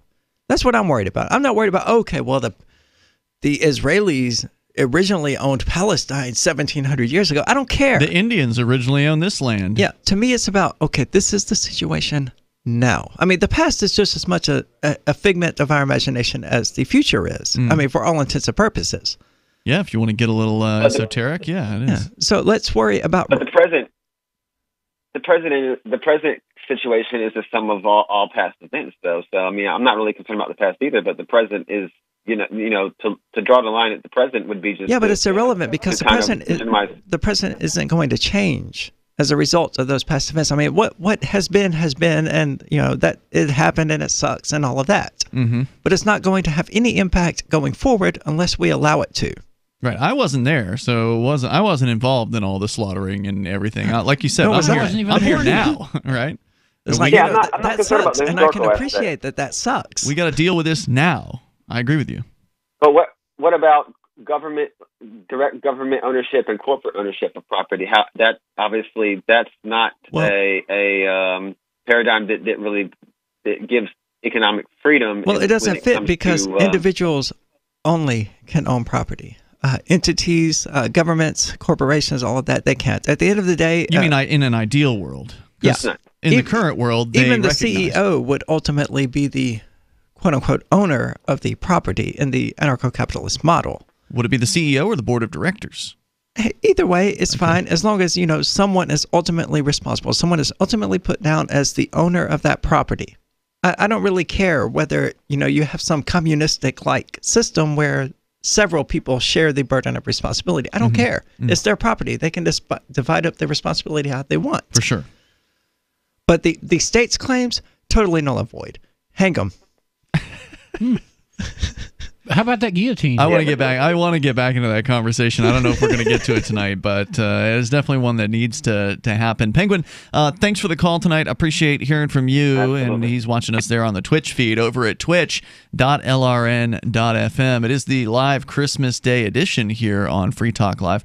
Now, we've done after shows on Tuesday nights. I don't know if this is going to be the best night to do it, just because it's it's Christmas and probably a good chunk of our audience may not be there. So maybe we'll hold the after show till tomorrow, unless y'all really want to do it. I'll let you guys decide on that. But we still have a full half hour of radio show to continue, and it's open phones every night here on Free Talk Live. Whether you want to talk about property rights or whatever is on your mind, you may do so. Our toll-free number is 855-450-FREE. That's 855-450-3733. This is Free Talk Live. Hunters, anglers, campers, and survivalists. Get back to nature. Expand your horizons with the highest quality, most versatile, unique slingshots and sling bows on the market at slingbow.com. Slingbow products are compact and models start from just $17.98. They're perfect for your bug-out bag or storing in your vehicle. Give yourself and your loved ones the excitement and tradition of Slingbow, a new frontier in archery and truly modern twist on this primitive survival tool. Feel the thrill only at slingbow.com. The United States of Empire is a book that claims the United States is the empire of the world. George Washington had warned us against foreign wars. The United States of Empire shows that World Wars I and II left England broken. Its former colony, the U.S., had to save the empire. Was there ever a vote? Who do we fight for? The deep state began with World War I. The United States of Empire by James Dunn. Available at Amazon Books. Since time began, tyrants have taken aim at personal liberties. Now there's a movie that aims back. The government has no more right to tell us what to put in our bodies than they have to take our guns or tell us what books we can read. 6 drug police were eaten by bears while raiding a marijuana farm. On your knees, you dirty hippie! Jesus. On your knees! What's the problem, officer? Today, many cops who enforce pot laws do so only because it provides them with cushy jobs, good benefits, and a chance to push people around. I was an undercover narcotics officer. The drug war is nothing but a farce. The Second Amendment says you gotta keep you and your gat intact. Guns and Weed, The Road to Freedom. A film by Michael W. Dean and Nima Vadadi. DVD available now at gunsandweed.com or on Amazon. That's gunsandweed.com. Makes the perfect gift. Remember, that's gunsandweed.com.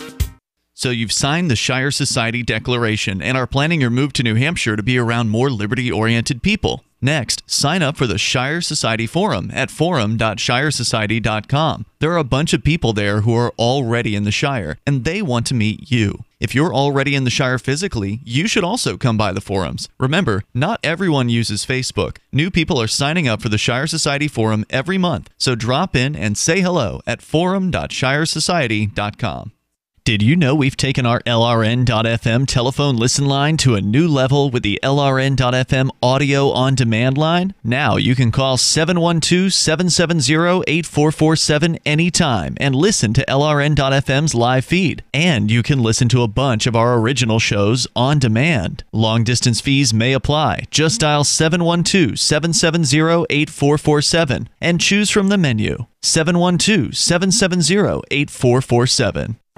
My name is Angel Rach. I'm a mother of 2 teenage children, and I fought all the way to the Supreme Court for the right to use the medicine that saved my life. I've been permanently disabled for 10 years, with an inoperable brain tumor, wasting syndrome, and several other serious conditions. For 4 years, I was in a wheelchair, in so much pain, I couldn't even hug my kids. The hardest part was looking in their eyes and seeing how much they were suffering because of my medical condition. The medicine that gave me my life back and gave my kids their mom back was cannabis, also known as medical marijuana. With medical marijuana, I can walk, maintain my weight, and I can be a mom. Without it, my doctors believe that I would die. To learn more about medical marijuana, contact Marijuana Policy Project at 1-877-JOIN-MPP or on the web at mpp.org. You can sign up to receive the latest about the Liberty Radio Network via our email updates at updates.lrn.fm. That's updates.lrn.fm.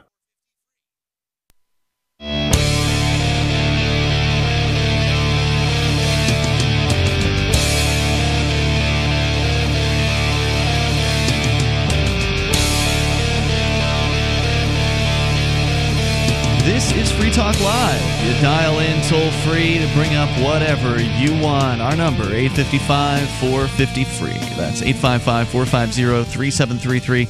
And having talked with my co-host here tonight, I'm Ian, by the way. Michael.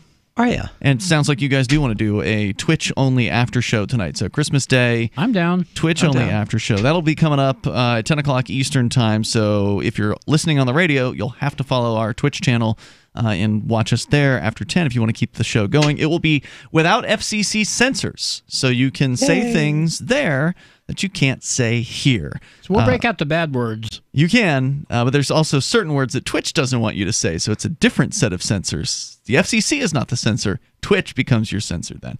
But they're a little bit easier going. Anyway, the toll-free number again, if you want to join us here, is 855-450-FREE. That's 855-450-3733. And if you have not visited freetalklive.com, would like to invite you to go ahead and do that. I mentioned our Twitch channel. That's the way you can watch our show live. You can go to twitch.lrn.fm. You can follow the channel there. We are not quite to 600 followers. It's, by no means the largest Twitch channel, but we sure do appreciate everybody being there because it's actually a really good video streaming platform. In fact, I noticed that you were auto-hosting the channel, I think, Aria, on your channel. So you have your own Twitch channel. I do. And apparently calltofreedomlive.com, which is your show, Call to Freedom, that's the show that you normally do. Right. Apparently that's working on some internet connections, but for whatever reason, it's not working here at the studio. So that may be working for you if you try it at calltofreedomlive.com. So go to twitch.lrn.fm, follow our channel there. That's where we're going to do the after show tonight. Let's continue with your calls and thoughts. Greg is in New York. You're on Free Talk Live. Hello, Greg.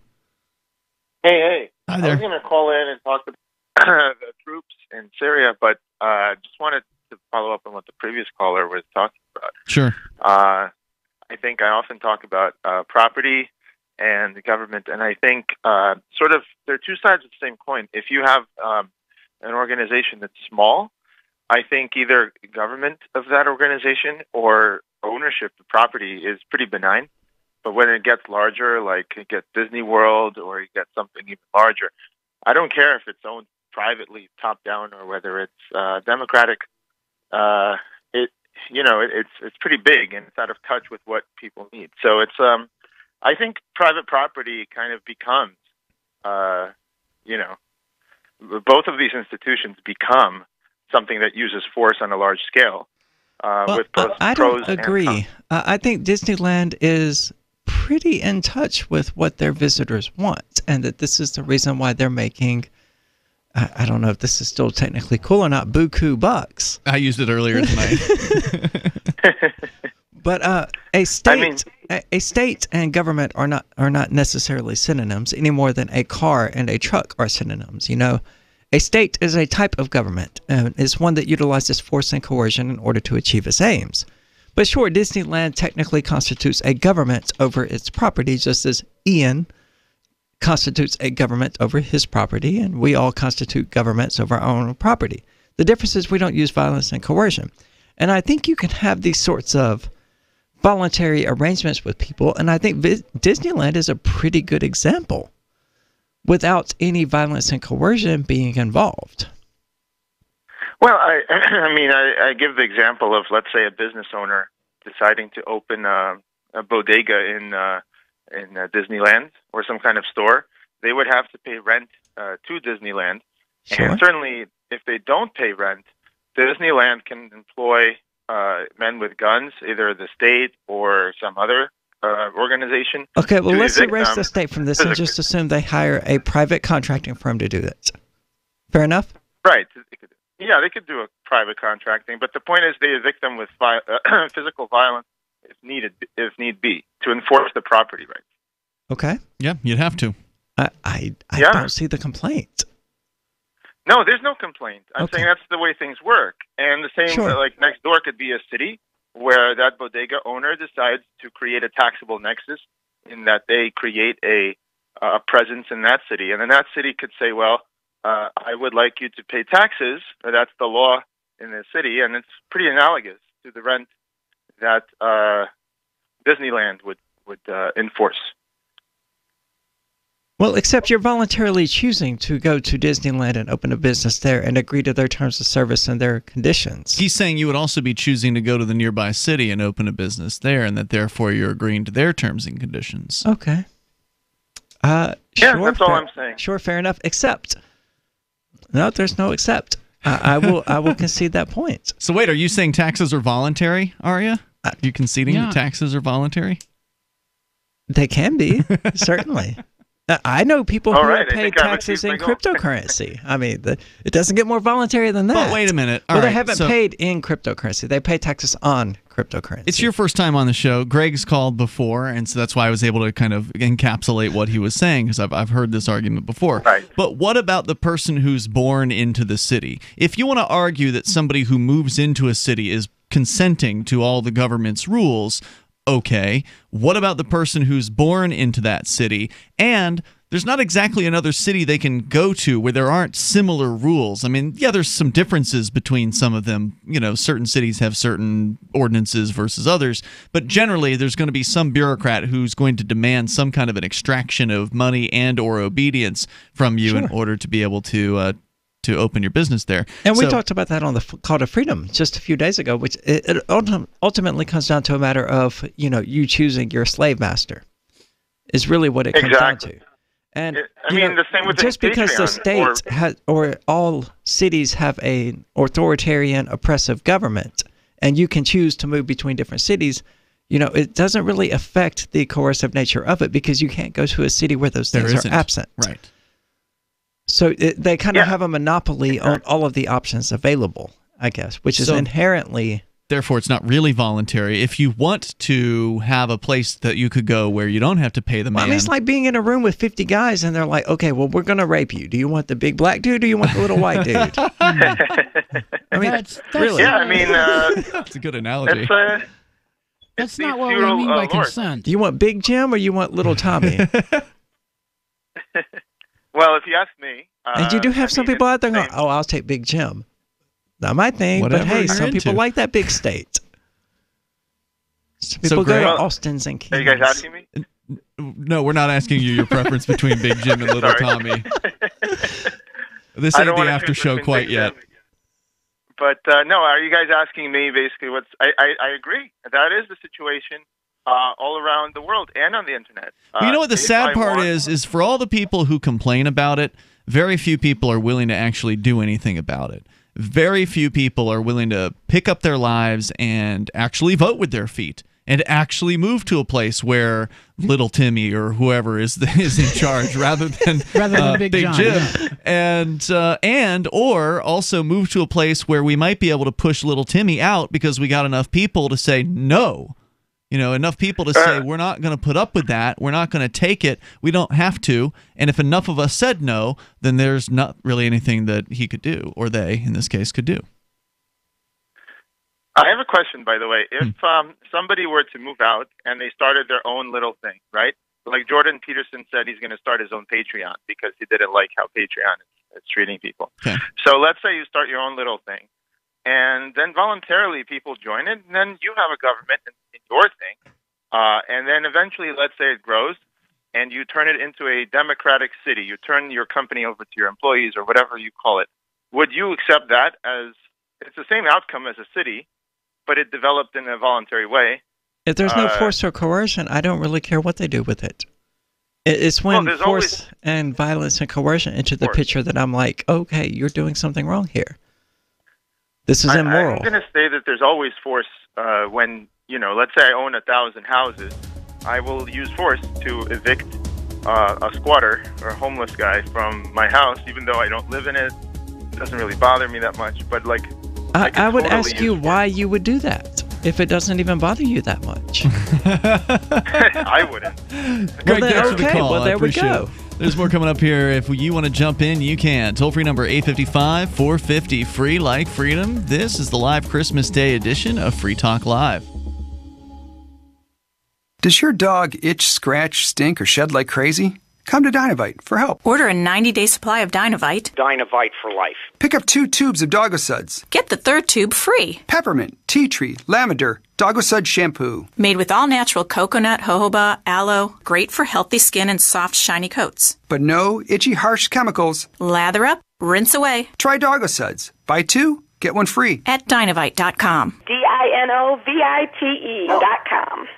Bitcoin.com is delighted to announce their latest partnership with the gift card specialists at eGifter.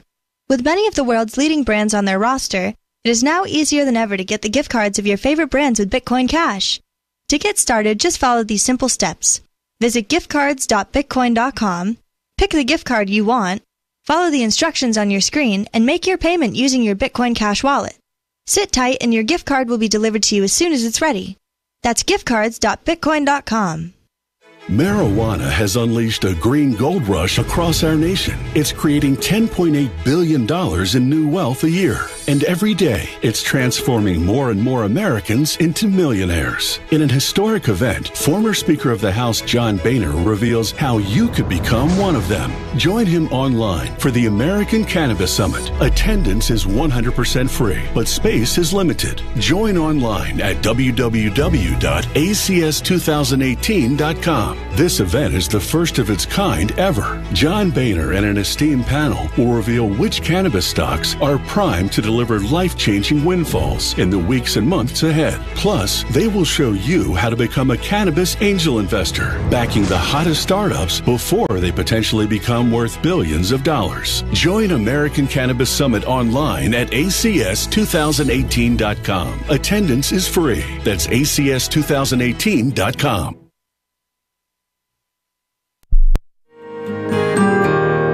So the protection of life, liberty, and property is what the Free State Project is all about. But it's an effort to move 20,000 people who understand. It's about demonstrating to the entire country that, yeah, we can have a free market, a truly free market. Making it just a freer, great place to live. It's the world's largest voluntarist libertarian community, and it's only getting bigger. That's amazing, to be able to move to a place where other people passionately believe in being free and independent. What the Free State Project is managing to do, though, is to put their money where their mouth is. It's physically getting up across the country and saying, let's go someplace and let's demonstrate the power of these ideas. There's a lot of kind of philosophy that surrounds liberty. There's a lot of thinking about it and talking about it. But here in New Hampshire, people are doing it. 101 Reasons Liberty Lives in New Hampshire, a documentary by Free State Project Early Movers. Watch it free at 101reasonsfilm.com. 101reasonsfilm.com. If you want to know the latest about Free Talk Live before we go on the air, all you need to decide is how you want it delivered. It's your choice. Visit news.freetalklive.com. You can get emailed announcements and participate in contests via our email updates list. Plus, we have a Twitter account that you can follow and a Facebook page where you can become a fan. So visit news.freetalklive.com to get news about Free Talk Live as soon as it's announced and the way you want it delivered at news.freetalklive.com. That's news.freetalklive.com. The new 4th edition of Healing Our World, The Compassion of Libertarianism, will take your understanding of liberty to a deeper level and has over 1,300 updated references, new cartoons, and a foreword by Dr. Ron Paul. With discounts for multiple book purchases, the 4th edition of Healing Our World is a great gift for the liberals, pragmatists, environmentalists, and Christians in your life who think libertarianism is cold-hearted. Get yours today at healing.freetalklive.com and use promo code FTL for a $5 discount. What's up next? Visit the Liberty Radio Network program guide to find out at shows.lrn.fm. That's shows.lrn.fm.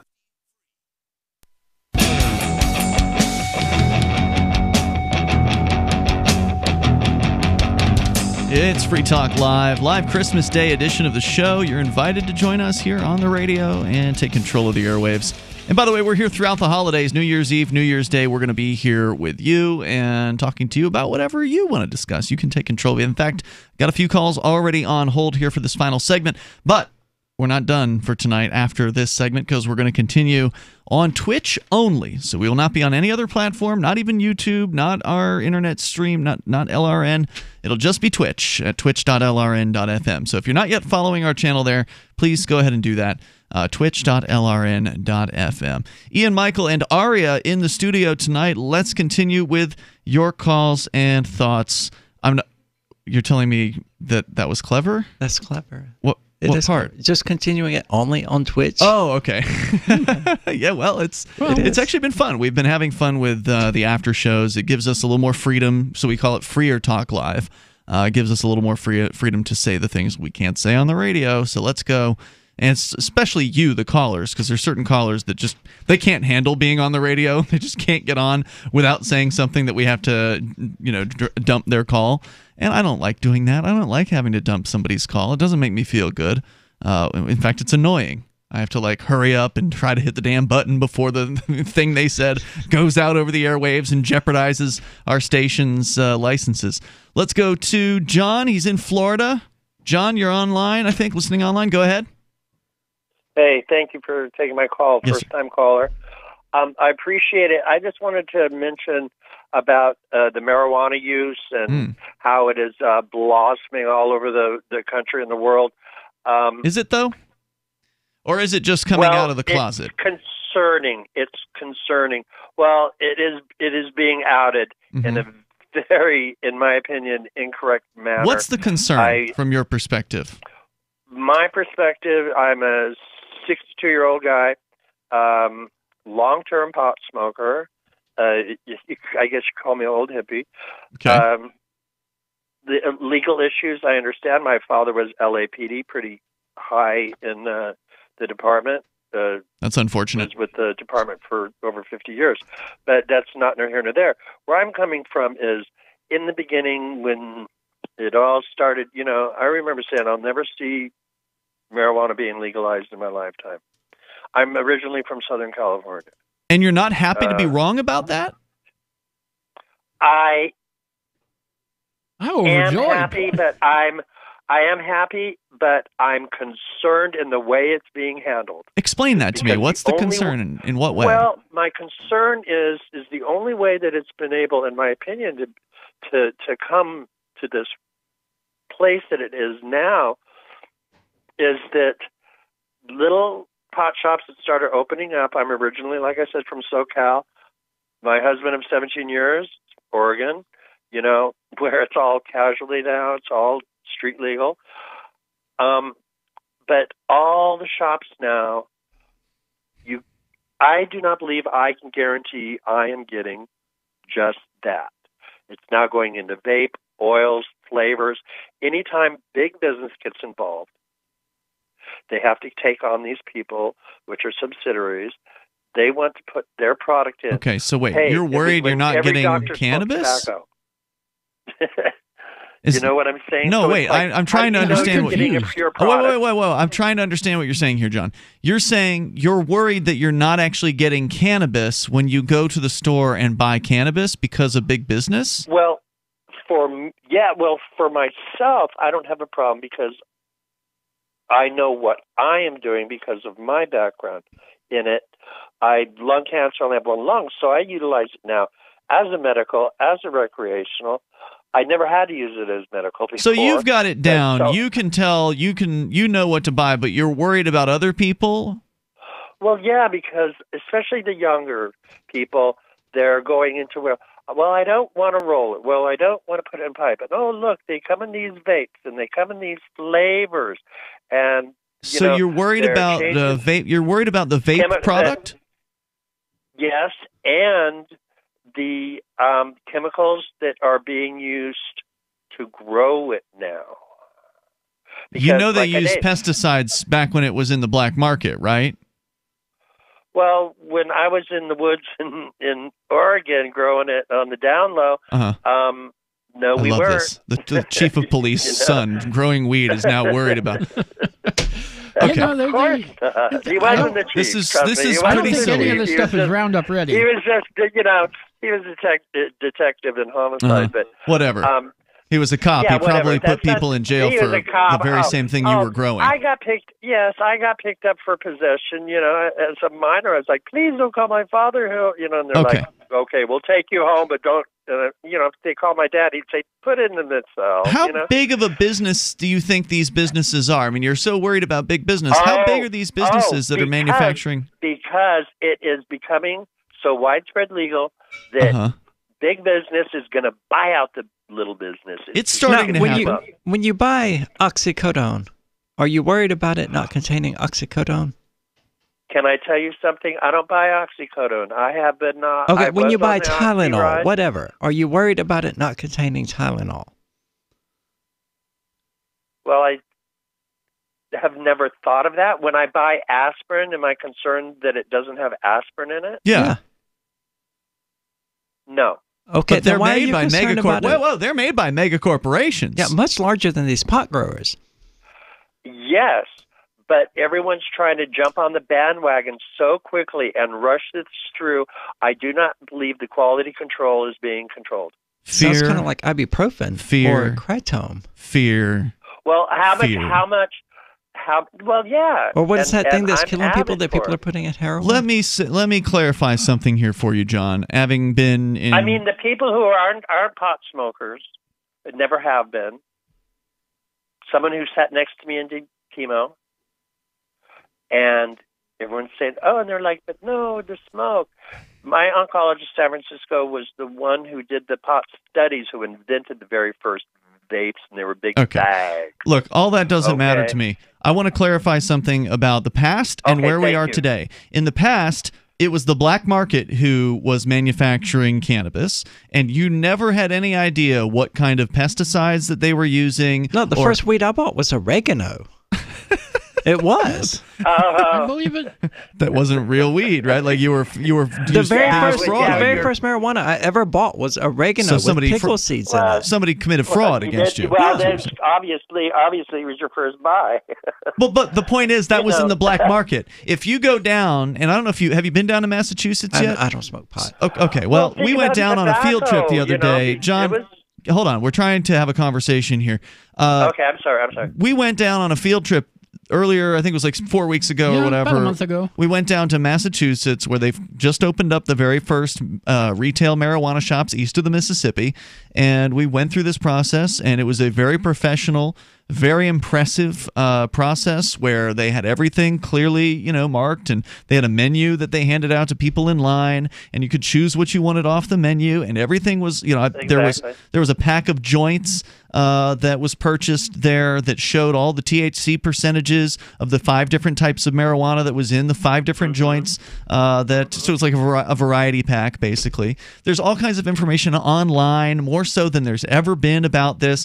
We're in a time today where the consumer, whether they're new or they're old school, can acquire more information than they even really need to know about these products, where the science behind it is better developed than it's ever been. We're learning about these things called terpenes that I've never even heard of before just the last couple of years. There's a lot that's going on out there. There's a lot of research, and all of your fear-mongering is really not helping anything. So thank you for the call tonight, John. I understand that you want to keep people safe, but the idea that they're in greater danger now that the marijuana is being manufactured under controlled conditions and by companies that are publicly viewable, companies that you can actually know who they are, because you get accurate information now. Right. You don't have to worry about your marijuana being laced with PCP or heroin or something. That really wasn't a worry that you really had in the black market, but it could, in theory, because it would raise the cost. I mean, why would a dealer's not going to lace their marijuana with PCP because it's costly to do that. You're not going to do that and try to market it as though it's just a regular bag of marijuana. I can say that I've never in the history of the marijuana that I've purchased over all the years has there ever been anything like that, and nor have I really known anybody who's ever made claims like that. So you've got a situation where you've gone from a complete unknown. You found marijuana in the black market. You had no idea how many hands it passed through, who the original growers were. Now you know. And it's not because of the government, even though there's all these regulations now. The government's got tests, and in fact, we've got a news story about it. Maybe we'll cover it in the after show. California marijuana recall. They're mad. The state regulators are mad at one company for falsifying certain test reports. So, John, thanks for the call. Feel free to call again another time. We can talk further. If you're out there and you want to hear more of us, we're going to continue on twitch.lrn.fm in just a few minutes for our uncensored after show. Anyone can publish on the internet, but not everyone is publishing material suited for online reading. According to the Yahoo Style Guide, it cautions that internet content has a few seconds, 3 or less, to encourage people to read more, to take action, or navigate to another one of your pages. So make it easy for readers to pick and choose. Isn't that the way you poke around online? Use short words, short sentences, short paragraphs, bulleted lists, and short pages. Front load what you write, putting the most important information at the beginning of headlines and paragraphs and sentences. Same goes for your keywords, what someone would likely type into the search box on Yahoo or Google. For more tips on communicating better online or in a job interview or everyday life, hit survivalspeech.com. I'm Holland Cook. Cell 411 is a free app for Android and iOS that replaces government-controlled 911. Cell 411 allows you to preset a group of friends or private organizations to show up at any emergency. Cell 411 is a nightmare for the state because it proves their so-called services aren't needed. Cell 411 has had thousands of installs, and of course it's covered by the BIPCOT no government license. Cell 411 because your friends won't shoot you when you're in trouble. Without the government, who would build the emergency services? You and Cell 411. Get it today at getcell411.com. Some of you asked, and now we've delivered. LRN.FM's live Keene, New Hampshire studio shows are now streamed in HD on Twitch. Visit our channel at twitch.lrn.fm and give it a follow. If you have Amazon Prime, you get 1 free subscription on Twitch. If you use it on our channel, Twitch will give LRN.FM a monthly piece of your Prime subscription cost. So please watch, follow, share, and subscribe to twitch.lrn.fm. That's twitch.lrn.fm. The latest episode of Declare Your Independence is next, after the news, here on the Liberty Radio Network, LRN.FM.